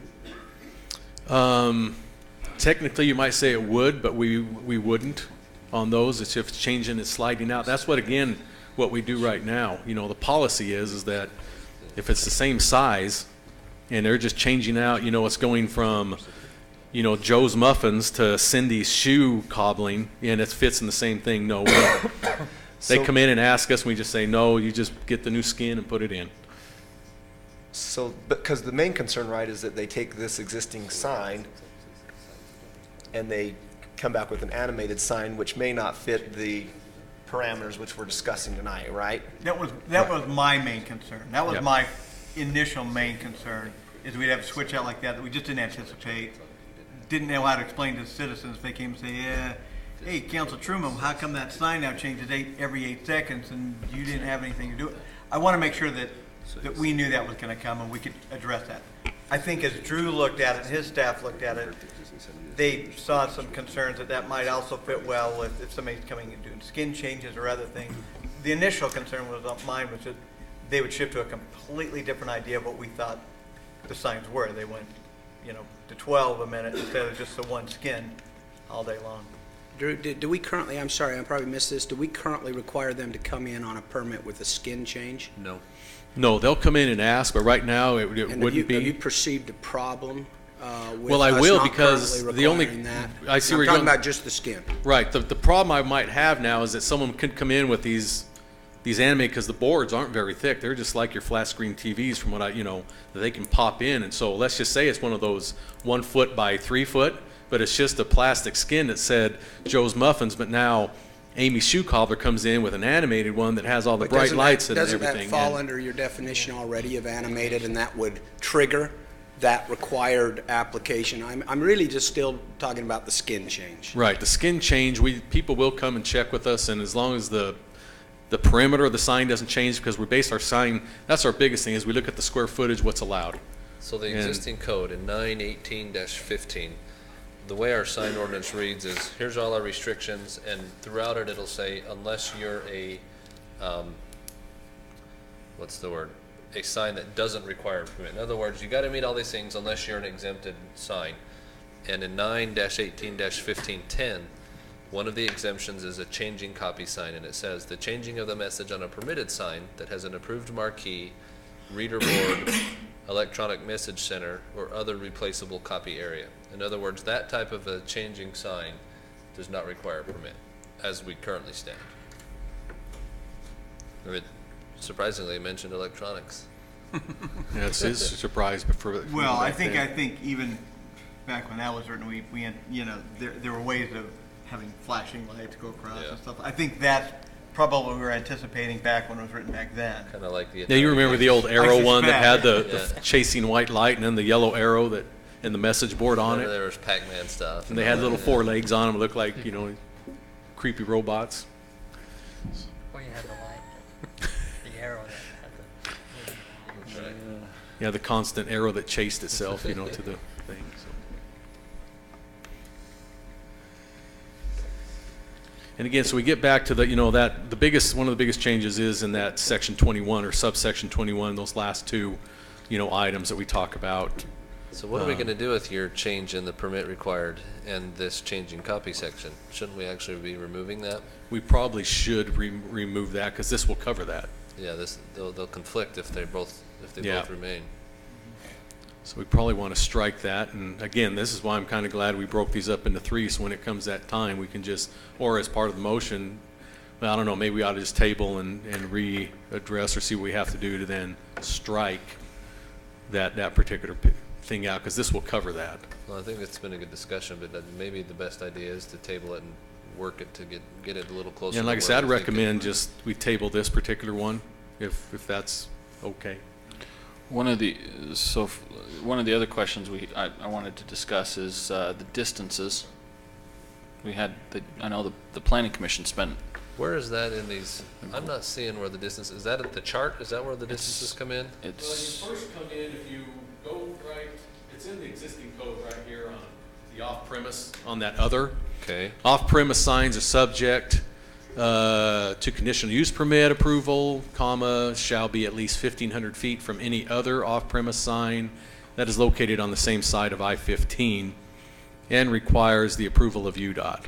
And then with the Only footnote, allowed in C3 and only allowed in the I-zones. C3 and an I zone right now. Again, that prohibits a lot of places in town if you look at the zoning map. Exactly. But that doesn't mean that zonings can't change over time also. Right. So then you drop down to the footnote number 5, and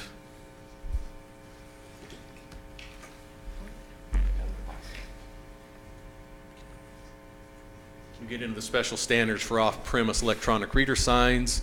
And again, we go back to the definitions, and it basically says other, often called a billboard, etc. So that's what we're talking about here. So 5A, off-premise electronic reader signs should not be located any closer than 300 feet away from any residential zone. Have we already had that in place before?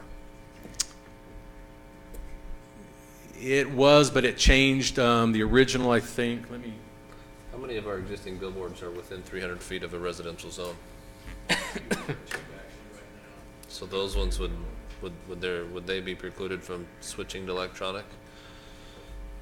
Oh, in my opinion, they would. And again, these on-site, we have the authority. We have authority to regulate. I mean, do other things. Yeah, but this is off-premise. Yeah, the off-premise stuff. Do we have anything within 300 feet? Yeah, I agree. I would think it would change it simply because that's the reason for south side of the highway are probably addressing these things is those lumens or how far they go in and back. But again, there's so many things. There's things you can do with them because you can dim them at nighttime, dim them when towards evening or after evening. It's already on there. If you look at the location, up in the box, let me go back. Right now it says, this is just for a billboard. Right. If we read here, it's 200 feet. actually, it should say 200 feet. I think I should have. It's there. It's 200 about middle down. 200 feet from a residential zone, 500 from an interchange. Right now, just a regular billboard would be 200 feet, you know, and that's somewhat of an issue because actually a lot of these new electronic reader boards aren't as bright actually as the fluorescent shining, you know, existing billboards that we have.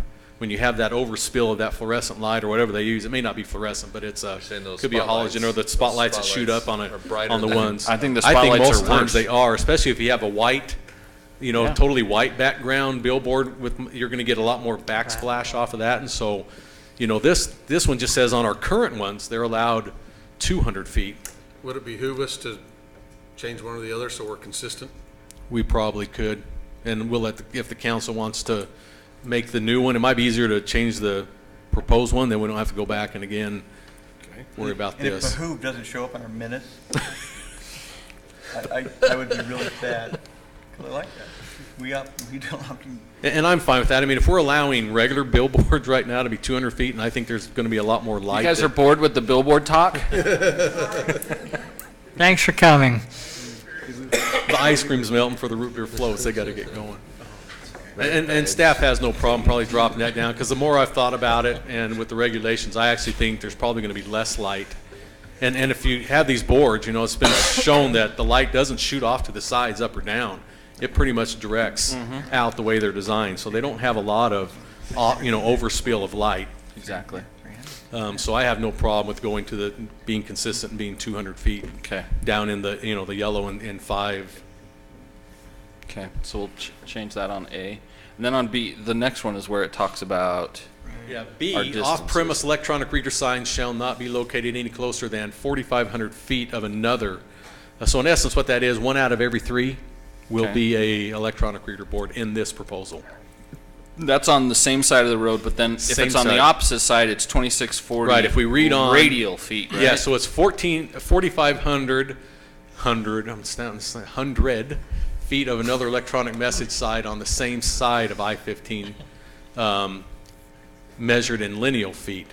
Now that's again on the same side, comma, nor 2640 feet on the opposite side of I-15 measured by radial feet. So that's where we came in. You know, that's the discussion we had at the Planning Commission was lineal feet on the opposite side, or do we want to go with radius? See, and as I remembered it, and I told you I thought it was different than that. I thought it was just 2640 radial. All the way around? Yeah. Well, you would have probably heard a lot more lather from your community development director if that's what it would have ended up. But if you read through the minutes, Lather before. yeah. Now, please, if you read through the minutes, though, you can, you know, it talks about, and I went back and read it just to see, and we were basically talking, and Commissioner Shepard was one who just had a hard time wondering where we were and all that. And that's where a lot of the confusion came from. Oh, it was a lot of talk about it. Because it was mostly talking about, she was always talking about, well, I'm only looking on one side of the street, and, you know, but we were still on the discussion of the opposite side. What's the current distancing from current billboards? 1,500. 15, you can't get any closer than 1,500. There you go. So I wouldn't have put 2640. I would have said because that conflicts with your 1500 up in your box on your matrix up there. So, if we did talk about that radius, then I would have, if they wanted to go that route, I would have said then it better be 3000. 2640 is confusing all the way around. So that's why. But it can't be. So 2640, it'd have to be every other sign on right, the same but why side would, of the road. again, if you're saying 1500 feet, why would you throw a 2640? And that was the part. So what would we? I think radial. This is the radial on the doing opposite side. Any radial measuring is confusion, in my opinion. I think we just keep. Well, it a lot of linear. places are going to. I believe actually it or think the not. radial's easier. Because It's only if it's on the opposite side. Because But if you're going lineal, I think on the same side, it's. yeah, but you would just do lineal though because it's the same. You wouldn't worry about going. See, as I drive down the freeway, I see billboards on both sides, so I don't care if it's on the left or the right. If it's within 2640 on the left, then it might as well be on 2640 on the right. That's my personal opinion. And that's fine if you're. So to me, it doesn't matter which side it's on. If we're going to say it's 2640, then 2640. Well, the only reason we talked about this so we wouldn't have ones on the opposite side being closer in the distance is. Can't lineal draw directly across the interstate lanes? I mean, lineal is measured straight across and straight up, right? Right. But if we're at a point where the interstate's wide, which we have several of those in our city, and you stretch 1500 lineally, those billboards aren't close together. They're not. A good example would be up towards our parkway there, where we've got a fairly large median, and then billboards off on both sides. Well, see, we had two engineers on our planning commission. They had their iPods. Oh, yeah, and they were doing, and they were able to say that the freeway at its widest point was like 112 feet, I think. So we thought, if it's opposite to it, that's why they didn't want it being directly across. Well, So but if you look up by the parkway, so we've got a frontage road, and then the billboards are on the north and the south sides of the frontage roads themselves, and the median of the interstate is large. You might even be lineally. I thought in the minutes that I Still read within that that. council. well, when you get to the Commissioner turnoffs, Averett you said it can't was have a billboard 1500 within at so some many point. feet of by state law. Your billboards can't start within so many feet of an exit or an off ramp or on ramp. They have to be so far away from those. I'm talking about the existing ones. There's already some there in those places that are, I think, already lineally probably exceed 1,500 feet.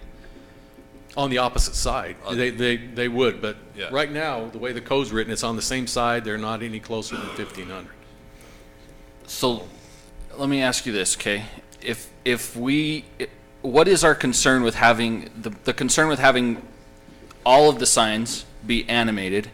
Is that they'll all change at the same time and they're a distraction? No, because we're not. The it'd be concern better is if not they all lighting. actually, it'd be better if they all change identically at the same time because you're not going to notice as much. It's when you have the staggering. Every 8 seconds, you could have 4 of them lined up, and when you're doing 75 miles an hour, they're all at 1,500 feet. You could literally have signs changing every 2 seconds in your sight as you're driving down the road. Does that make sense? And so if they're bam, bam, bam. So, could we say that the timing has to be? Well, the problem is the state's already said 8 seconds is, and we dare not go. Well, that's what I'm saying. Let's say that the animation for each sign. If you want to have an animated sign, it has to sync with the animation. The problem is if change I have a with every Reagan sign. company and then I have a Yesco and then I have Then whatever they better three all work others, together, huh? They all I'm have not sure to. that, I've never heard that being the issue. Period. The issues that they've tried to set the dialogue. Okay. If you set opposing camps, people who never want anything on the side of a Right. highway, and billboard companies or businesses say we ought to be able to put everything we want anytime we want to. Right. The issues have simply been how far apart can they be and how quickly can they change. Not whether or not They the sync. timing, whether it's 15 or 4,500, that throws us off. I think most of studies have been But like I undertaken. said, I'm not gonna do that. I think that these signs, these animated signs, look better than an old, faded sign that makes it look like nobody cares for it. And so for me, if we're trying to legislate that out, I don't understand why we're doing that. If the whole point is that we don't want to be a distraction, then let's focus on that. If it's we don't want animated signs, then okay, but that's not how I feel personally. Right, and again, because some feel just simply no animated signs are good signs. Okay.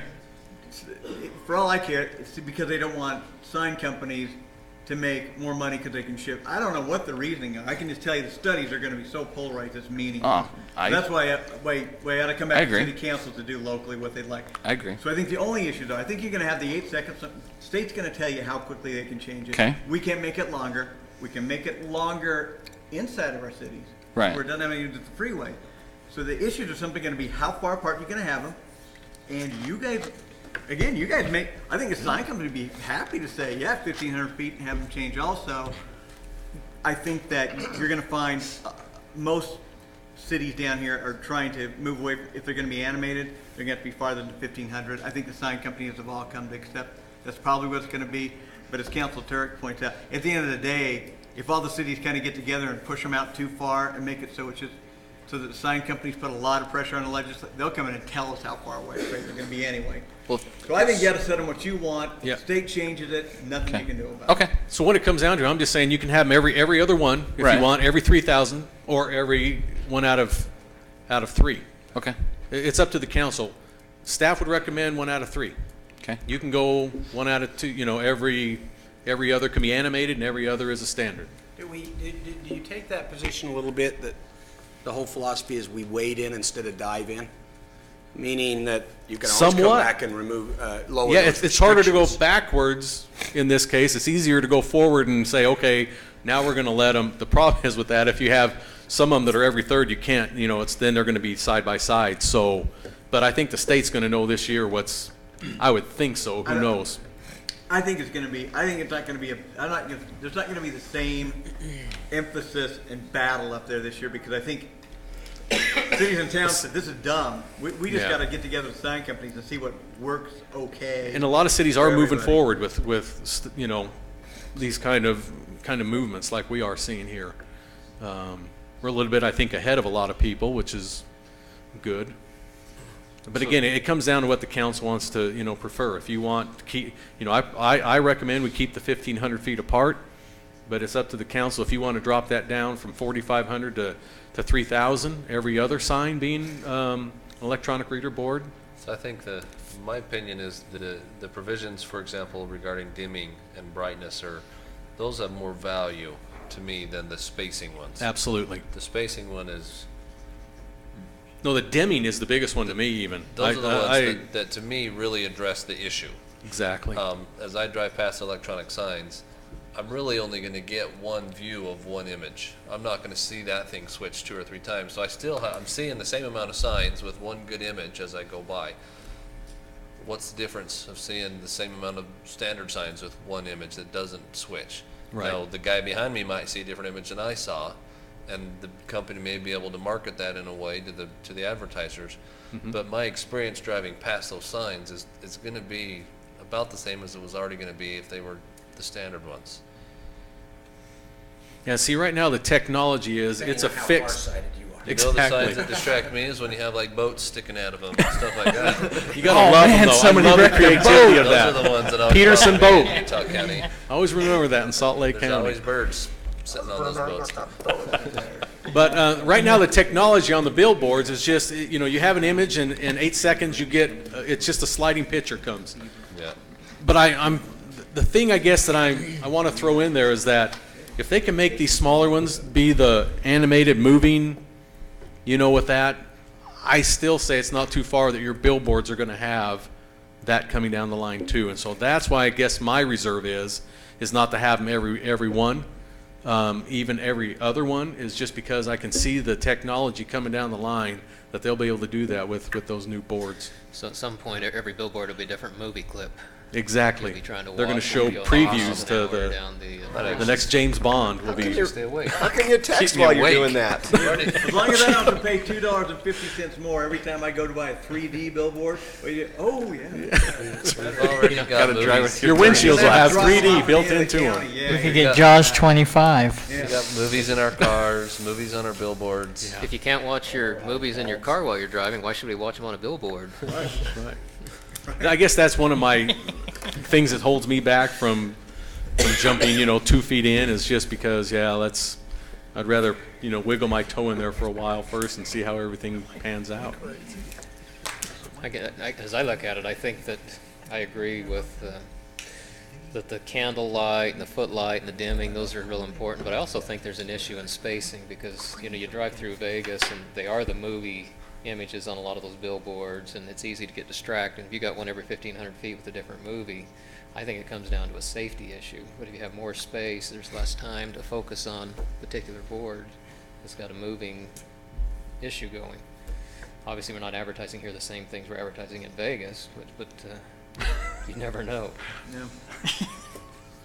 They could be advertising here. That's the problem. Advertising is here that for Vegas. Our billboards aren't advertising just local. You know, it's usually what's coming 5 or 10 miles down the road is what most billboards and reader boards will be doing. You know, we have, I think, one billboard here that advertises our Red Robin, but all the rest of them are, well, except for our own community center and the city one for the golfing, but most of them are, their tendency is to advertise something that's a couple miles down the road.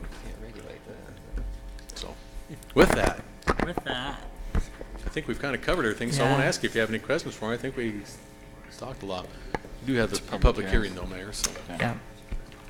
Any more questions for Drew? Not right If now. not, this is a public hearing. Anybody out there want to?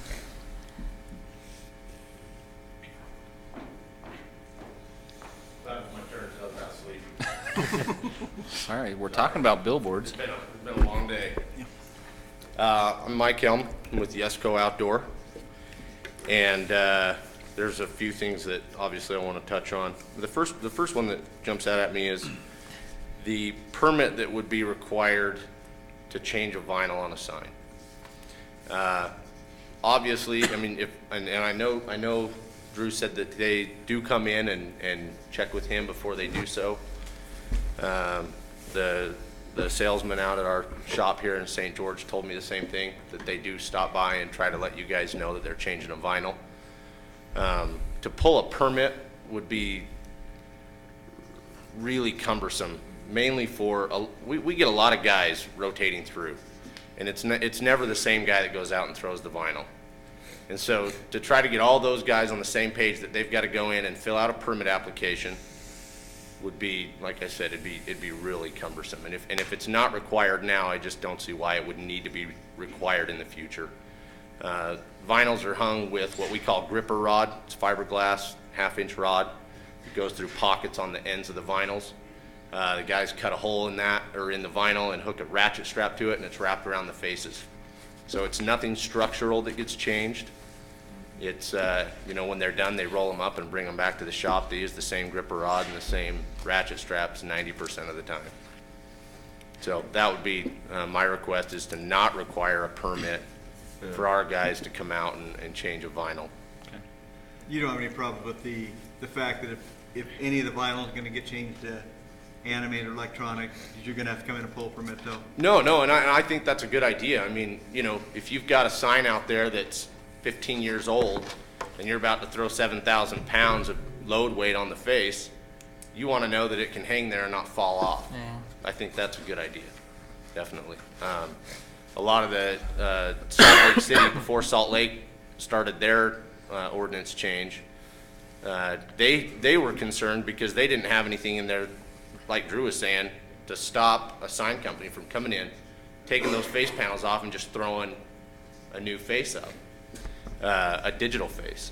And when we went in and actually tried to apply for a permit, they didn't have anything to give us. And we said, well, you guys should know that, we're going to upgrade some of the steel on this thing to hang the digital face, because obviously it's quite a bit heavier, and they didn't know where to go. And so what we did was gave them the engineering for the face to show the dead weight and how it hangs and how it's connected and all the nuts and bolts, and then filled out just their typical building permit application, because obviously we didn't want them to come back and say, well, we never gave you an approval to do that. So, even though they didn't have a rule, we tried to play by a rule that probably should have been in place, which is now.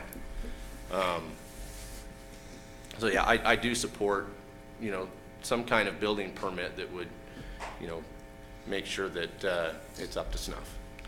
Can we do that? Can we modify to where we just require the permit? I mean, that's the intent, is to. Maybe I'll direct that to Jeff.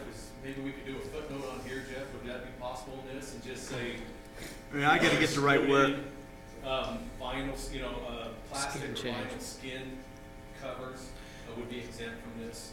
Yeah. Well, certainly, I think there's a way we can draft it and probably, work with the professionals that actually use the terminology they want to use, but I think it'd be easy to do, because clearly, I think what the intent's gonna end up being is that we want to change for other things. So anytime, but I mean, I think also, anytime that changing the advertising method is gonna change the structural, gonna change the structural integrity of it, should have to, I think that's easy enough to draft, as long as we find out from the council if their concern really is switching out Yeah, to the I animated, think- or potentially because it's using another type of technology that's gonna require different types of a structure to hold it, but I think it's easy to do. If that's what you guys want, that'd be easy to do. Yeah, I think that's our main concern. I think it would be cumbersome to have to require a permit to. But it may be that we want to bring it back to you first. Hey, it behooves us. It behooves us. You're exactly right. I think you used ascertain too. Wow. He got a dictionary for Christmas. We got lathered up. One thing that I noticed as I go to a lot of these meetings is, and I go to more than my fair share because it is my job, everyone likes to talk about Vegas and they like to talk about New York, and they don't want their town to look like that. And I always kind of sit back and wonder, I've driven your stretch of freeway, I don't even know how many times. Just driving home, driving back down here. And again today, for probably the 5th time, I drove from, I call it the Hurricane exit. I don't remember it's SR9, right? Right. From there back to, is it Green Springs? You got the in and out. Right. And the whole purpose of that drive, I did 4 times today, was to look for every billboard along the interstate. I took a GPS of what I could find, put that into Google Earth. I printed out a whole ton of maps that if I can give them to you to look at, I have them here. Love to see them. What I also did was took the spacing on all those signs. Great. So did you just like fake a flat tire so you could get it accurate? Yeah, I tell you, my job, I need a big orange vest and some lights on the car because it gets a little sketchy. That first page, you would have to turn it 90 degrees clockwise because that's the way technically it should be, but to get it to fit on Google Earth and print out, I had to turn it. So what I came up with was I found 7 billboards. Now that's not including the one just north of that exit, but I think technically that's an on-premise sign for Coral Hills. I don't believe that's an off-premise sign. There's no UDOT permit affixed to it. Oh, it's on premise. What's that? That it was on premise. The Okay. Coral Canyon? Yeah, Coral Canyon, sorry. So what I came up with was 1 through 7 as you come in southwest. On the last page is the measurements between all those signs. 6 and 7, I don't even know if they're technically a legal billboard. 6 I really don't believe is. 7 possibly, but they're only 300 feet apart. So that's where I get, that's where the red flags come up for me. But obviously from 1 to 2, they're on opposite sides of the interstate. So as this is proposed, the 2640 on opposite sides, that's not even an issue because you got an interchange between them. They're over 8,000 feet apart. Right. Are there any more permitted that haven't been erected? I know there's poles just laying on the ground around the Washington Parkway exit. Have those been permitted? And That's not built? That's steel that's sitting behind the Maverick. Yeah. That structure is not going in. I'm actually shipping that somewhere else. Okay. That's a whole bag of worms. There is a plan to put one. It's part of the PCD, so Yeah. we need to act as if it will be. There will be one there. So if you go to, I think it's the last map before my measurements, you'll see from 2 to 5, and 4 and 5 are the 2 Reagan boards on the city property. that are 505 feet apart. From 2 to 5, and that yellow line goes just past 5, that's 4,500 feet. So by the way that stands right now, the legal billboards that are standing there, you could put one in. You could upgrade one to digital. That would be it. So number 2 is the one that has like the golf course. And Yeah, the it's a community center, tan right? structure. There's no tag on it, so I don't know. I haven't grammar requested who owns it, but. Yeah, I think that's us, right? Oh, okay. Well, it's, We advertise on it. So. it's part of the Coles. And number 5 is 4 and 5 are Reagan structures, and they're on city property. okay. What's on them? Do you know? I'm not sure what ads are on One it. of them's Red Robin. I'm not sure what the other one is. Number 3 is a Yesco structure. And again, as you can see, Yeah. the measurements are pretty wide ranging, from 300 feet all the way up to 8,400 feet. So when you look at these maps, where are the future requests going to come in to put new signs in? well, technically, you're only going to possibly have one spot, and that's going to be north of number 2. North and, I guess, east. How come the south side of the highway doesn't qualify? It's not zoned correctly. Not correct zoning?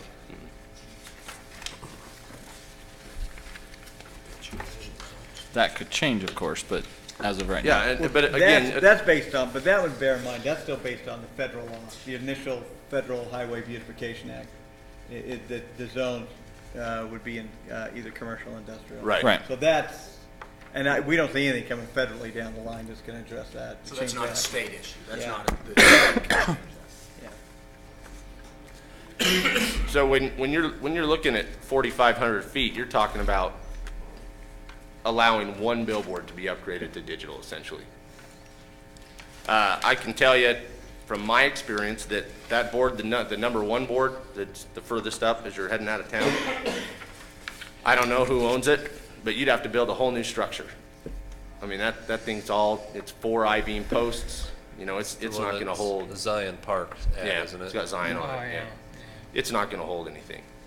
You can take 6 and 7 off because Right. they're too small and they're not going to hold anything. So essentially, you've got these boards 2, 3, 4, and 5 that possibly could qualify. Now, And they're all within 4,500 feet. and they've all been there at least 5 years, so their structural is going to be behind whatever the IBC is. They would have to have upgrades. They would have to come into you guys and apply for a building permit because they're going to need some sort of upgrade to be able to hold the weight. Which makes sense. That would be a digital face. So, again, the 4,500 feet, you're essentially spacing everybody out.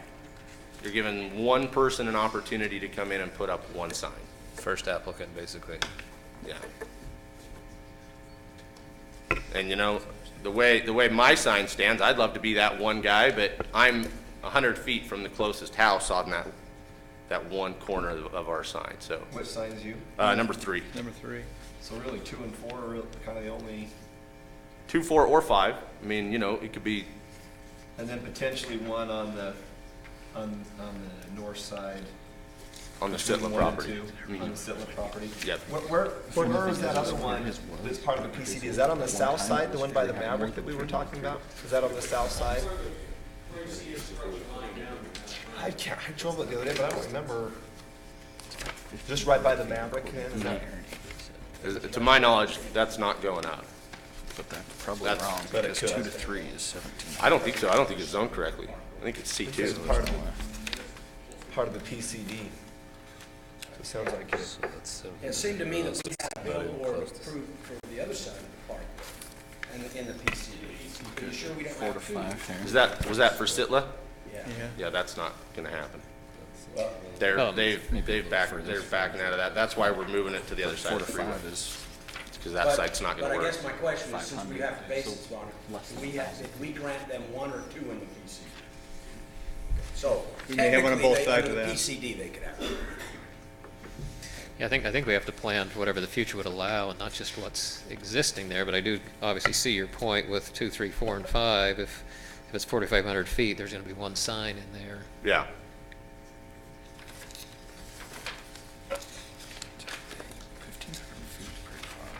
I mean, even if you went to a radial spacing of 2640, that's been obviously a question, you're still only going to get 2.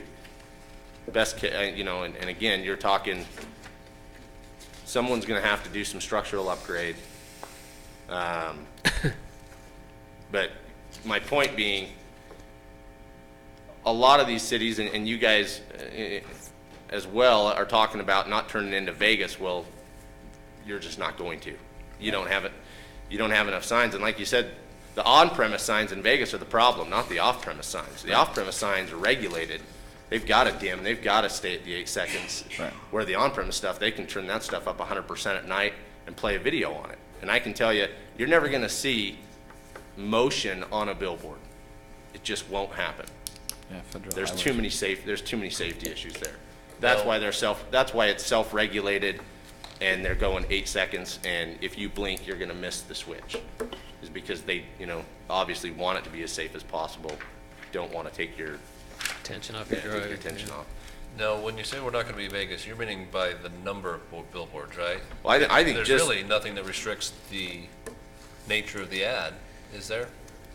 Well, I mean, state law states that you have to adhere to the community standards. You know, granted, you know, you can get into First Amendment issues, but when it comes to obscene or anything like that, you're not going to ever see that. I just know I remember the name because it's clever, Dirty Joe Punsters that you see up north. What would restrict one of those from being along the parkway in our area where it's not an offensive sign, but it does advertise a sexually oriented business? You know, that's going to fall on the billboard company as well as the landowner, whether or not that was something that was written into the lease. I can tell you that Yesco doesn't advertise that kind of thing. We stay, personally, from a city standpoint, we stay as safe as we can, at least the First Amendment side of that, because there's too many losing battles on some of it. In other words, we can't. I mean, speech issue. That could happen anyway. Yeah, Yesco self-regulates. I mean, nothing says that. Yeah, nothing would have stopped a Dirty Joe, Dirty Council steak miller's store. Hey, we've got some blighted areas that might have opportunities in this town. The raciest thing you're gonna see on a Yesco billboard's a Budweiser ad. That's it.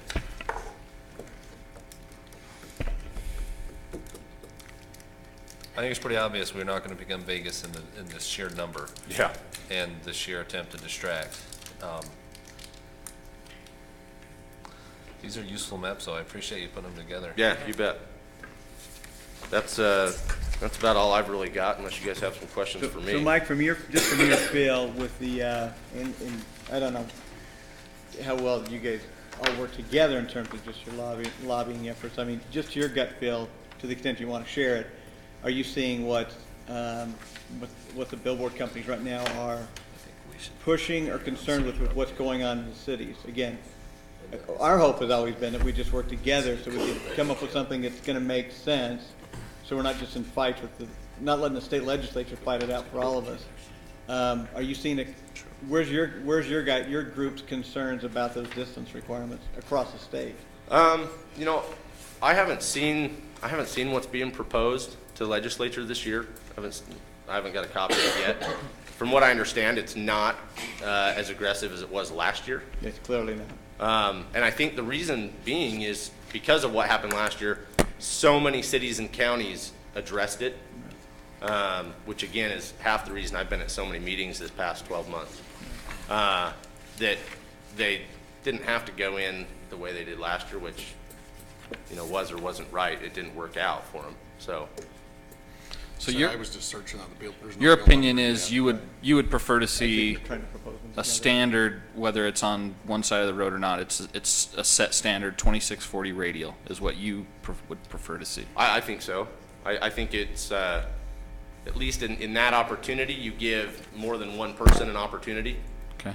Because as it stands, you know, at 4,500 feet, one person gets an opportunity and that's it. And, you know, there's not a lot of signs coming through there. And to say that you would even get 2, I don't know. Okay. Thank you. Thank you, Mike. You bet. Appreciate that. Anybody else? Mayor, I'll make a motion that we close the public hearing. Okay, there's a motion to close. Do I have a second? I'll second it. Okay. Do we need Councilman to vote on Turk, aye. that? Seg Miller, aye. Hudson, I aye. almost said Staley, Hudson, aye. Truman, aye. All right. Okay, we move on to approve an ordinance amending the Washington City Code, Title 9, Chapter 18, Section Definitions.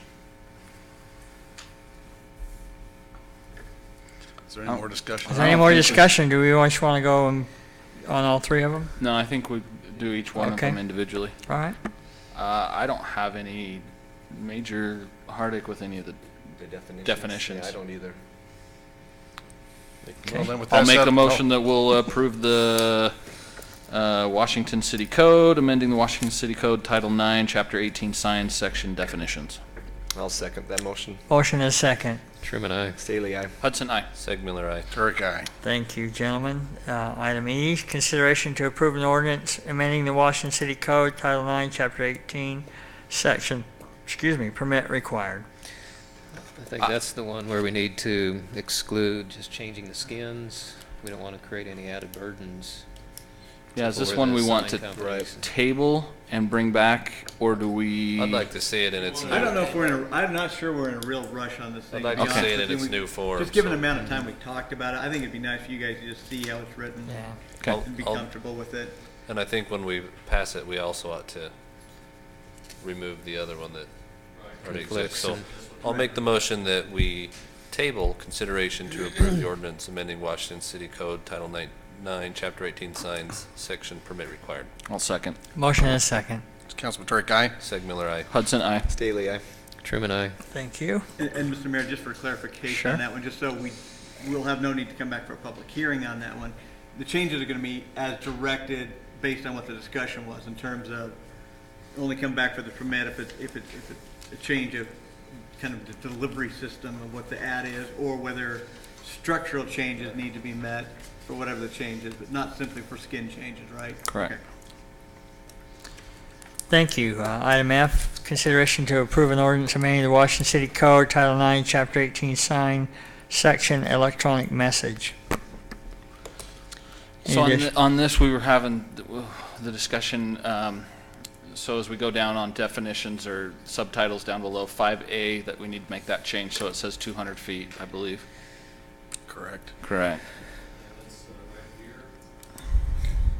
That's 200 feet then from a From a residential zone. That. from residential zone or a residential structure. Zone is Yeah, exactly yeah, what it is. I was going to point that out too. We might want to be real specific when we're talking about a residential zone, whether that's the boundary line of the Might zone make a big itself. difference. That's good. I think structure would be more I almost prefer appropriate. Structure. So what the heck? What if you get a zone that's not building yet? though? Yeah, and then they bring a unit in at What if we 100 get- feet. We can change it up here, I guess.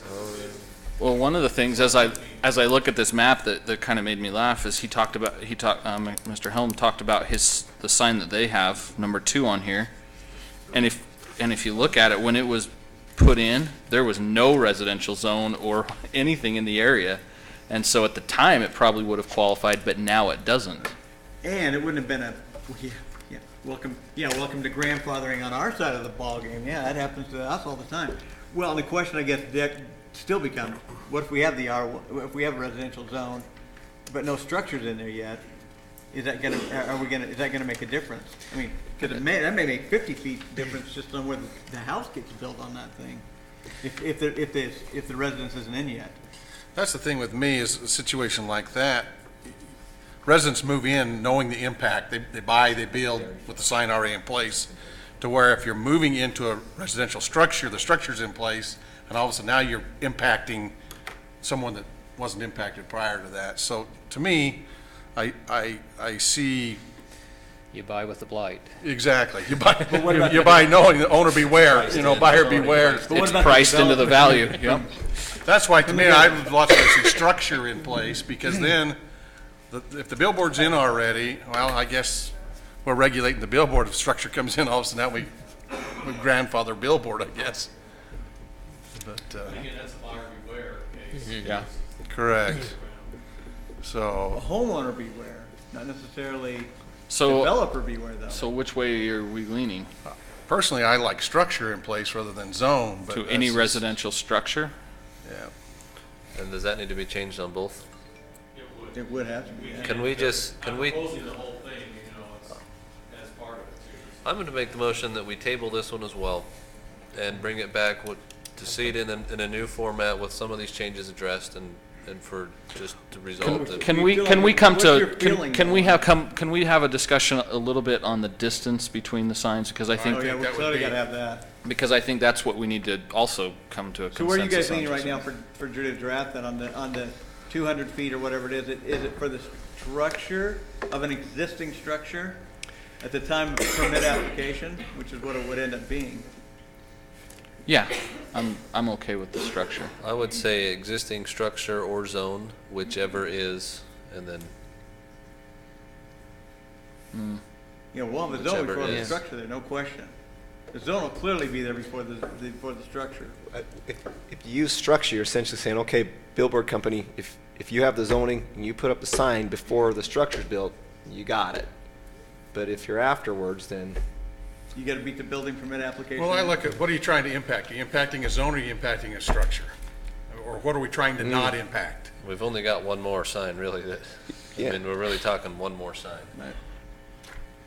So, yeah, it's just, probably just a matter of giving him direction on how to draft it, because I'm not sure you're gonna change it once you give it back to you. I would say we're probably safe with structures, in my opinion, because if Yeah. the structure's in place, you're gonna be able to measure your distance. If not, the sign's up and somebody moves in and the sign's already there, so. Yeah, for the most part, you're only gonna talk maybe anywhere from 10 to 25 feet on most cases. Correct. Especially in zones that are gonna end up by the freeway. You're not gonna Which is why we have, don't wanna have you're not gonna have residential agricultural zones where it's a 50-foot setback in the back, Which is why I we don't think want a right here. lawsuit over that 25 feet. That's why we Yes. wanna be specific about it. Okay, so residential structure. Structure, yeah. That was, I won't get into that. Nearest Sometimes point. people won't classify a detached garage as a residential structure. Well, then you put it in the footnote. I don't want a lawsuit over that, because we will. So I'm comfortable not allowing the electronic as close as the traditionals, not allowing them at 1,500 spaces each, but I feel like 4,500 is probably a bit much. I'm wondering if we just go 2,640 linearly. That'll end up being, I mean, if they put them at every 1,500 feet, then again, you're looking at every other one's your worst case scenario. And it's, Yeah. again, we talked about that a little earlier. If that's what we want to do, that's, What would happen if you say just a 3,000 square radius? That way you get it closer on the other side of the freeway. If they come in that radius, it keeps it every other. And well, then we this don't have to allows the other change side to be a little 1,500 bit feet. more staggered. I can see where you're coming from, and it might be nice just to keep, if we're going to do it, maybe just 2,640 sideways, front ways, back ways, and we know it's not going to go inward. We can do 2,640 or 3,000. I mean, really, what are we talking? Well, it is a couple hundred feet. I guess that might make a difference to someone, but. I like the 2640 because it just allows, I don't see any problems coming back with this, and because it just seems like like that this is number. really kind of. Well, new it's to on a lot of there. I need to get my protractor out before we Because I look at some of this, Drive to the interstate. there's only so and many go drive spots- the interstate with the There's only so many spots on the CPF. one side you can put them on under that 26. 3 to 5. But again, that's currently, and we got to keep in mind that time brings change. Change is down the future. Just because of what we see now, that can change in 3 years. It really can. You're saying we could rezone an area? You could end up with the council comes and says, we're going to redo this whole thing, everything on the corridor is going to be I was actually gonna- C3 and or industrial, and you could end up, Yeah. that's suggest on, a rezoning. What is the city's old lot zoned at currently? which one? The- C2. So that could hold a billboard then. No, it has to be C3. The one we're selling, The isn't one it that- The C2? one that we're using for landscape materials now, that used to be the main lot North for Main. the power department. Oh, that, Right up behind my. that's where I grew zoned, up. that's zoned, It's already got Civic or billboards something. Really? Yeah, that's the two billboards. 'Cause Talking his- about the main and Buena Vista. No, he's talking about by the power South department. side, out The there. Uri Circle, plant. the Uri Circle. The power yard. Power yard. It's administrative professional or It's a civic. P zone right now. And So so can it you- will rezone. It will rezone. Well, my suggestion is let's rezone it and put a billboard there. But we got cell towers there right now. It will get rezoned probably eventually. There's some of it that always remain AP because of tanks. But when the frontage road goes through there, there probably will be some rezoning there. Yeah. Again, so that's what I'm looking at. We're looking at some of these things that things will change in the future. Well, I mean, I don't My- see it- my not see a opinion reference is- you want to think about it, but if you have it specific, you want to have him redraft it. See, my opinion is, and you probably know this just because of the discussion we've had already, is I just don't feel like it's a big issue if they're all electronic. So to me, I don't have a problem if the distance is 1,500 feet. So that's me. Well, right now, I mean, to make it simple, I would just propose that we say, 200 feet on both this location box and in the sub, the footnote. Okay. From a residential structure. And let's just turn everything to 2640. Can't be any closer than 2640. Lineal or radius, which is the same thing. It's the same thing. And I would just say even lineal, because you can take that lineal and go all the way around. It doesn't directly mean, on either side of the road is what we'll say. Yeah, you can draw a straight line. That's right. Anything. And I appreciate that we, instead of biting it all off where we say all of them, we can take a baby step here and say, okay, we're not going to allow all of them, and down the road, if we say they come in and we realize that they don't have the impact that I don't think they're going to have, if it turns out the way, then we can always come back and change it. Come back and change. And I'm comfortable with, if you want to just do those change on this one, I don't think there's really much other discussion other than the 200 feet to a residential line or structure, and then the distance. And if everybody's happy, I'll be happy too, to go 2640 distance period. As long as you're not lathered up over there, I'm not lathered up. 2640, I'm fine with. Amen. Mr. Helm, does that sound reasonable on your side? Yes, last he doesn't care. It may be that, after No some of lathering. these cities get done with this, if everybody's going, it's going to be 4,500 feet, 2 years, it may come back and they're going to say, one, you can't make a distinction, and they can only 1,500 is the motion. So it may take care of itself anyway, but for right now, again, this is what we're hoping most cities are doing, is trying to make Nobody's it. lathered. I suggest you give him that. Yeah, Then- having to make it sensible for you. Then I will make the motion that we approve the ordinance amending the Washington City Code, Title 9, Chapter 18, Signs, Sections, Electronic Message, with the changes being footnote 5A to 200 feet to any residential structure, Okay, keep going. and then B to being off-premise electronic reader signs shall not be located any closer than 2,640 feet to Any linear other- feet. Just say to any other. To any other We're fine. off-premise I think sign. that'll cover that. And the chart And the chart will be adjusted accordingly to conform with match 5B. to conform structure. with 5B. There we go. Second that motion. Motion and a second. All in favor? Oh, excuse me. That's Ventura guy. Seg Miller, aye. Hudson, aye. Truman, aye. Excuse me, gentlemen, I had a senior moment there. It's all right. It's been a long night. Okay, thank you very much. Item 8, ordinances. Consideration to approve an ordinance amending the city code to include the amended net metering policy. Kelly Carls.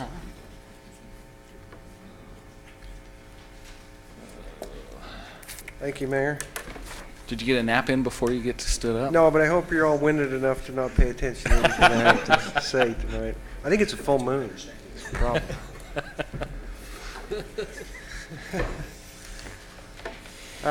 This is before you tonight to amend our existing net metering ordinance that was drafted in 2008 with a number of items that are basically clerical items. Over the years, most recently in the last 6 months, we've had a lot of questions come in from citizens that are interested in this that we didn't have in writing. We couldn't provide a legitimate answer to them. And so what we've done is we've pulled probably the 6 best net metering programs in the nation, gone through those and looked through their detail and seen what fits our needs as far as answering questions, satisfying the customer's concerns, and also providing protection mainly for the city as some of these issues crop up. Now, as far as the summary of changes, I have a full-page list, but most of them are clerical or, might I say, additional language for clarification to help the customer understand exactly what they're getting into and what their limits are with this type of program. So rather than walk through, if you're okay, rather than walk through all of the clarifications, I'd just like to touch on 3 or 4 of the major changes that will affect this policy financially for both the city and the customer, if that's okay. If you want to walk back through any of your questions, that's fine, but the major recommended changes for this particular policy are to reduce the rebate value by half. Currently, we're paying $2,000 per kW, up to 3 kW, so we're paying out $6,000 on a solar system. That was fine back in 2008 because the systems were running 48, 50,000 or up, and we were helping make it affordable for the customer to put these kinds of systems in. Today, they're running anywhere from 15 to 16,000. In fact, I heard today that there's a couple that have applied that are actually getting a price of around $12,000. So we're already offering 6,000. The state's offering 2,000. The feds are offering 2,000. We're a little bit out of line with what's going on around the nation. So my recommendation is, as a major change, we reduce the value by half or some standard that council would like to set tonight that they're comfortable with. The second part of the problem we ran into is on the account credit that we currently have, or the program that we currently have, we have a 50% cash rebate and we have a 50% credit to the account. We've run into not only a problem managing that because we have to track each individual account monthly and keep track of not only the electrical side of that but all the other utility bills, but we recently discovered that through our finance program and our finance department requirements, we have to pay the fee anyway. We actually have to transfer the dollars out of the power department over to utilities so that they can manage that fund and have monies to distribute out to all the other utilities anyway. So the intent behind the 50% credit was to avoid a budget impact and spread it over a period of time. So we were able to offer more benefit to the customer and yet not impact our budget. However, it's a direct budget impact anyway. And we've really experienced that in the last 3 months because we've had 10 of these net metering programs come online. And what my recommendation would be is if council's willing to approve this ordinance by eliminating the 50% account credit, we make it retroactive to our existing accounts and clear those off our system so that we don't have to manually manage those accounts over the next 2 or 3 years. So we just pay out that amount? We pay the cash. We're going to give it to utilities anyway.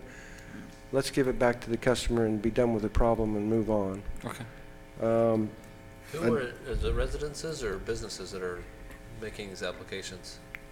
Well, it's businesses promoting the net metering program within our city. They're actually soliciting door to door. So they're doing it on homes? Yes. And it's mainly residents. We do have one fairly large commercial account that's considering this program, but they're well beyond what we would pay out in our rebate program anyway. They're looking at 10 kW or above system. There's actually 2 of them that are looking at it, but I won't mention their names because they're in negotiations with the contractors right now, and I don't want to have any other contractor walk in and try to take that opportunity away, so I won't mention who they are. But the other changes, what we've experienced is on the meter, on our original net metering program, the meter was being offered by the city at no cost, but we've discovered those meters are running us $500 per application. So we recommend that the customer, if they're interested in the system, they pay for the cost of the meter. And then anything that happens after that initial installation, the city will take care of. If the meter needs testing or fails, we'll replace it at our expense. And then finally, we will replace that, because as I read that, that would be at the customer's expense. Well, the paragraph that you're referring to actually refers to a different application, and that is if the customer wants to add a second meter or they choose to change it out themselves, then they would pay the fees. Okay. But in the event that it stays there for the next 20, 30 years, in normal system we will operation, replace, because that was the concern I had. If we're going to continue to charge the base fee to them, certainly we ought to be responsible for the meter change. That paragraph is written strictly if they make the change themselves. All right. And in some cases, the customer actually wants a meter separate from the city meter so they can see what their facility is producing.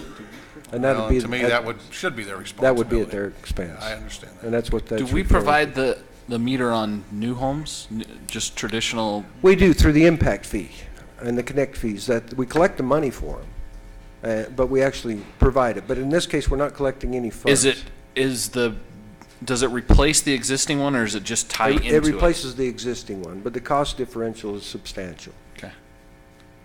And then the final thing that we've added into the policy to make sure that the customer understands is there is a fee charged by the building department for inspections. It's minimal. I think Drew mentioned that it was like $35. Is that correct? $30 to go out and do all their inspections on this to get it approved in order for us to hook it up.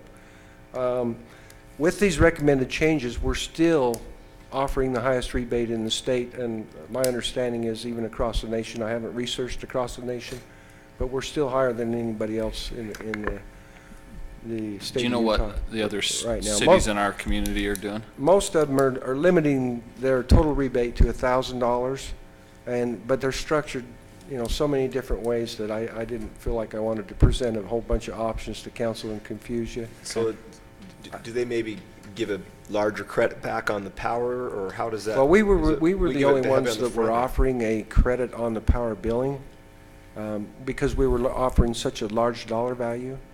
But that's become very cumbersome for the internal utility staff as well as my staff to manage. But again, we have to pay the fee out anyway. We just transfer it out of the department, out of power department into utilities. So it's a direct budget impact. So Give me just a basic understanding of how this net metering works. Customer comes, or the homeowner comes in, puts in a solar system, has a special meter. Whose power picks up first? Does the homeowner's power pick up first, and then the city, or how does this net metering benefit? I'm not really that familiar with it. What you need to understand to have it make sense is what is the capacity of the net meter installation. As an example, a 3 kW system, the first one we installed was up in Northbridge area. The home actually probably used 18 to 20,000 kilowatt hours a month under normal usage. They installed a 3 kW system, and historically what we tracked was that the solar installation would probably account for 500 or 600 kilowatt hours during that 1 month period, and the city would supply the rest. Okay. So the capacity was like 15% of what they were actually using, and we've yet to experience anybody that's produced enough to put back on the system. So it just reduces the amount that they're drawing from our system. It is. That's really all it does. It still has the opportunity for them to produce back onto our system, and we buy the power back. It just hasn't. It just hasn't occurred. And as an example, that could occur because you could have a homeowner that's a seasonal owner, okay? All right. And they install a net metering system. Not using anything. And then they leave during the summer months, but that net metering is still producing power, so it's pushing back onto the city system. Right. That's why we established a wholesale rate on that for 4 cents a kilowatt hour. For what they give back. I read that in there. Because we could go buy that on the open market at that cost, and we don't want to be paying more for the power than we could actually go buy. The reality is that it just reduces the consumption. Reduces their power. consumption, yes. And in some cases, Are most applicants, they're not looking at this for a way to add to the grid. My guess is most of them are hoping to see it chip away from their monthly bill, or maybe, I guess they'd hope that it would come close to getting rid of it. Yeah, we have had, and part of this policy addresses some concerns that we've had, and that is a third-party vendor comes in and says, we want to install, I'll just give you a made-up example, we want to install 300 kW system on Walmart, but we want to be the ones that sell them the power. Will you approve that? And of course we won't, because we don't want a third party coming in and marketing power to our customers and taking away from our revenue stream, okay? And we have no control over what they're going to charge Walmart or Home Depot or some other big box vendor. So that's actually been written into this policy to prevent that. But the main reason behind this is to give the customer some incentive to help them reduce their power bill, and also to provide a renewable resource to Washington City that we get credited for, and also to reduce our major peaks during peak time hours. And doesn't it make our system more diverse? Yes. It also gives us a far better load factor, and that's something that every power department struggles with, is load factor. And our climate is conducive to this type Very, of very generation. much so. We've got a lot of vendors right now. We've got 2 different vendors that are trying to market 30 to 40 different customers so they can get a bulk buy and reduce the cost even more than what they're able to do on a system today. So there's a big push because Washington City's been proactive with this program. Well, we've had the best program. I've had them approach me and say, there is no city like Washington City as far as the rebate program. Yeah, yeah. And so right now they've been working Washington City very hard because it is more cost effective for customers here. It's an easier sell. Yeah, we currently have over 30 kW solar on our system right now, and there's proposed up to over 100 kW already on the table, so. Well, it would seem to me that the rebates have done exactly what we wanted them to do. You know, we want to encourage the alternative power. As part of the agreement with UAMPS, we have to have this alternative sources of power. And Yeah, they actually have, but the concern is that the rebate doesn't match what the cost of the system is today. And that's why we're back here today saying, you know, we need to make an adjustment because 5 years ago the system was 50,000. Today it's 12,000. Yeah, I understand that, but it doesn't cost the city any more money. It's just the fact that the homeowners save money in putting in the system. Right. And so it's encouraging more to do it. And what we're saying is we don't want to quite encourage you as much as we have encouraged you, so we're going to take down some of the But we rebates. still want to support it. And you think we're still offering the best plan out there to encourage this to continue? Yeah. Yeah, Hurricane City, what Hurricane City does with their net metering program right now is they offer 25% of the actual, what would actually be on the books for their impact fee. And their impact fee for a 200 amp service right now is $2,600. So for a 3 kW system, they're offering 25% of $2,600. I haven't figured that number out, but it's under $1,000. So $700. Somewhere around there. Does Dixie That's one of the better net metering programs in the state right now. I've had several comments on the draft. I've sat down with several contractors on this particular draft and discussed it in detail, and they've all said that it lines right up with what Rocky Mountain Power's doing, and it's still one of the best rebates in the state. So it's up to council to decide what you want to do with this, but we just feel like it's been a fairly easy thing to manage up until now, but now we're starting to experience some pretty heavy budget impact, and I think even if we reduce it, we're still going to have quite a bit of participation. So again, we're not going to do the credit onto the utility bill anymore. We're just going to, it's going to be a payment to the customer. That's our recommendation. That way it just simplifies the billing and the headache associated with that. Just for me to understand, let's say it used to be a $2,000 rebate. I'm just drawing numbers that I can deal with. We would give them a $1,000 check that they'd pay towards the system, and then we would credit their account for $1,000, which they would draw from as they used power off our system. That's correct. You're saying now we would cut the $2,000 in half to $1,000, and there would be no credit whatsoever, just be $1,000 paid out. It'd be a cash payout. Now, what are the actual numbers? It was 6,000. Now you're proposing. Well, on a 3 kW system, it would be 3,000. What 3,000 what the now. rebate is 1,000 per kW. So Okay. yeah, well, that's our recommendation. That's the recommendation. What, it currently is at 2? 2. Yes. Okay. Now, are we looking at making this take effect immediately? Yes. And retroactive. And the other thing I would like to request, if you decide to make a motion here tonight, is that we retroactive our existing accounts and cash them out as well, so we don't have to try to manage that over a We period don't of change time. the amount. That Won't change the but amount. Just the way we're paying it out. Yeah, cash them out. Is there anything in here for these people that are maybe in the process of getting a system through somebody? Is it, because the part I struggle with at this point is there's people who they're making plans, they're putting their budgeting together, and now all of a sudden we're making this immediate change, and now all their plans are out the window. Most of the contractors have been aware of this for quite some time. Okay. I've approached them and let them know that we've been doing a draft actually since October. Okay. It's taken quite a while to get here. We had 2 applications come in today. One of them was incomplete, and we called them and told them what they needed to provide. Okay. I haven't seen whether that second one got all the information in by the deadline or not. Deadline being today. The first one did. They completed their application. The second one I'll have to check on in the morning. But beyond that, I don't think we need to extend any kind of grace period for customers that already know this program exists, and so do the contractors. Okay. The one that's in the system, though, it's it's kind of tough if they're planning. Well, I on- think they would be, if it's in, and to me, If it's already We don't in. know if that second one got in today, right? I don't know if he completed, what he was missing was a signature sheet. The customer hadn't signed off on it. And so I asked him to take care of that problem, and I don't know if it got taken care of or not. But basically what we've had going on is the contractors trying to get the work all lined up, and the customer's not available to take care of the paperwork that needs to be taken care of, so. Customers in Florida or something like that. So. and I wouldn't even have a problem. I mean, if while we were lacking But a I don't- signature and the rest of the paperwork was here, that one, to me, Yeah. ought to.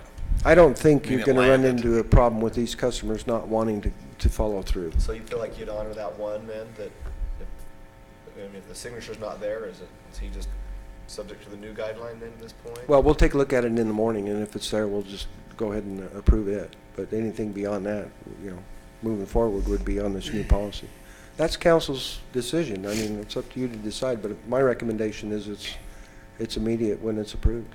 I think, Kelly, we talked about this, is since these have been, Kelly knows these contractors have been talking to Washington, and the good news is these contractors have been aware that this is going to the council this evening. Yeah, and they've been making their customers been aware. In working fact, they've been toward that deadline. working their customers hard to try to I make was sales. gonna say, I think that was very obvious. That's why they were landing today. That's why they were landing it today with the, yeah. So. Very good. So do I need to summarize? I think we got it. I Okay. think they got it, Kelly. Thank Okay. you. Thank you. Any other questions or comments? All right. If there's none, do we want to make a motion? We're looking at, I'll make a motion to approve an ordinance amending the city code to include the amended net metering policy, item A.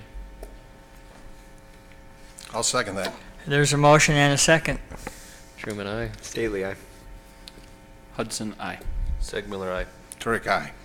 Thank you, gentlemen. Thank you, Kelly. Yes. Just a quick question. Would that motion include paying off the existing accounts? Yes, Yes. it does. So I guess as presented. As presented, yes. Okay. Thank you. Tell Aaron to fire up his check writing machine.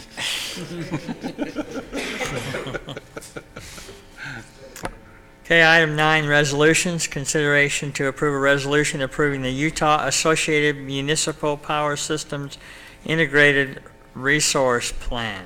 Wow. This is Kelly Cross.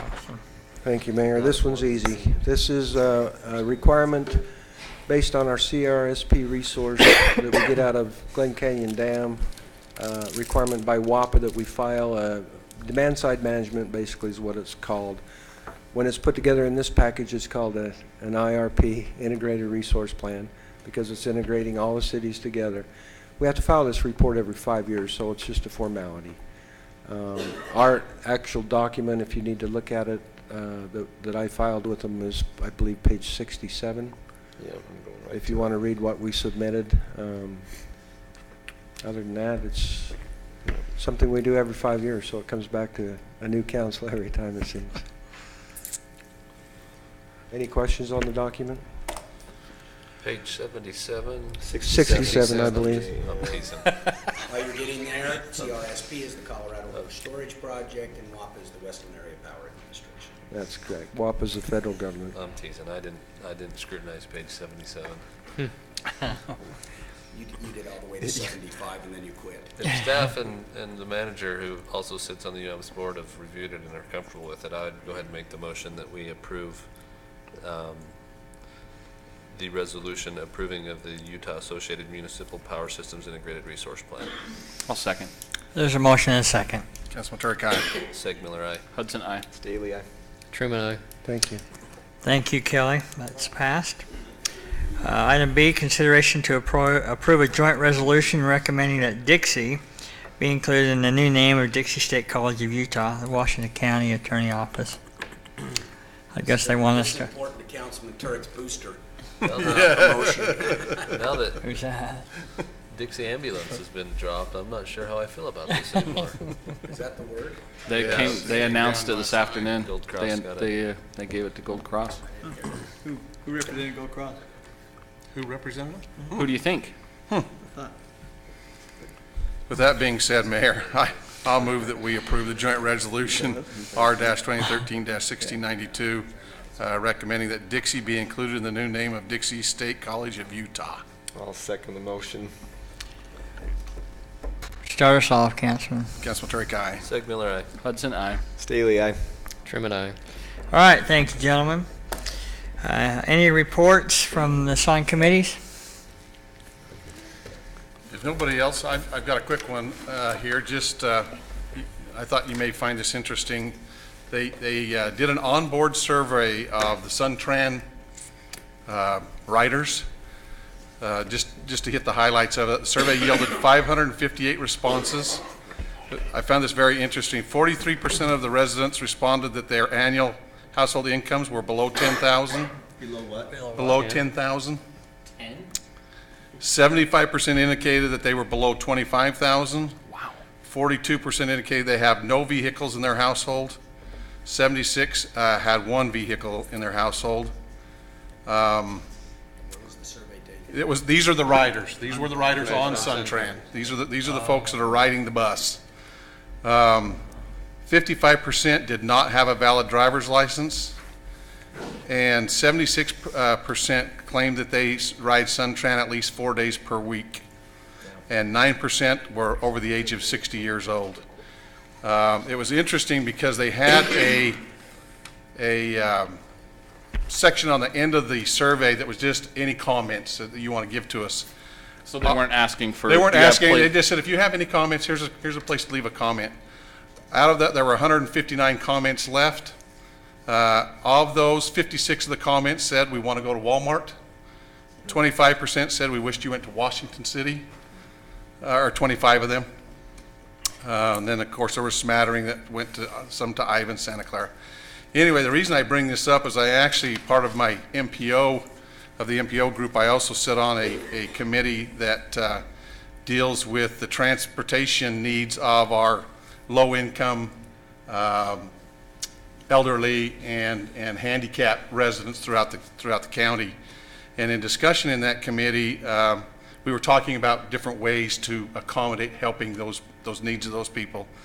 And in the discussion of that, I brought up that we had brought up in our council the possibility of the CDGB grant, and was wondering if that grant could be used towards that. So happens while you're at the 5 counties, they happen to have resources there, and they ran down and talked to the gal. She came back and said other regions do use those grants to enhance and use their mass transit systems. So there may be some opportunities in the future. Just so you know, obviously there is a desire to get to our Walmart and to Washington City. Yeah, as I was mentioning to you before, the city manager and I had some discussions about this a little in the past, and I think it's something that we can possibly bring back in a workshop, and some ideas of some ways to integrate, maybe not a full bus, but possibly like a van route or something like that into our city, so that these people who need these types of transportations can have something. I think right now, Councilman, we've kind of tentatively, I've talked to Denise a little bit, we're looking around the March, we're bringing it as one of the policy discussions at a work session. And I think as part of that too, I've got some information from UTA with their van pooling, and we can talk about that. As part of that, I asked the 5 county group if they would mind surveying Walmart distribution, those employees out there, as to where they come from, and if it would be something they were interested in, just for our information. I said, I know that we're having some discussions about it. Yeah. Certainly would be interesting to know if it's our residents that are working there, and if they are, if they would use the services. Certainly would. One of the things I found very interesting is they have a representative sits on this from Purgatory and the Sheriff's Department. She reported, I never had thought about this, but they have on a monthly basis, I forget how many, it was in the hundreds of parolees that have to go back there and check in with their parole officers every month. And most of those do not have driver's licenses because of the crimes that they've committed, and it becomes very problematic to get out there and to get checked in. And when they don't get checked in, they throw them back in for a month. And so one of the things we ask is to go back to the county commission and say, what is your cost of housing an inmate for a month? And if you could take that cost and put it into some opportunity to get people there, would it benefit us? So. Well, and the reality is, Councilman Turek, is, those numbers that you shared were just almost break your heart. Certainly. And these are members of our community, and this is a service that if there's any way we can provide it, I'm on board. Well, I certainly, I'm on my hope board. is especially working with that group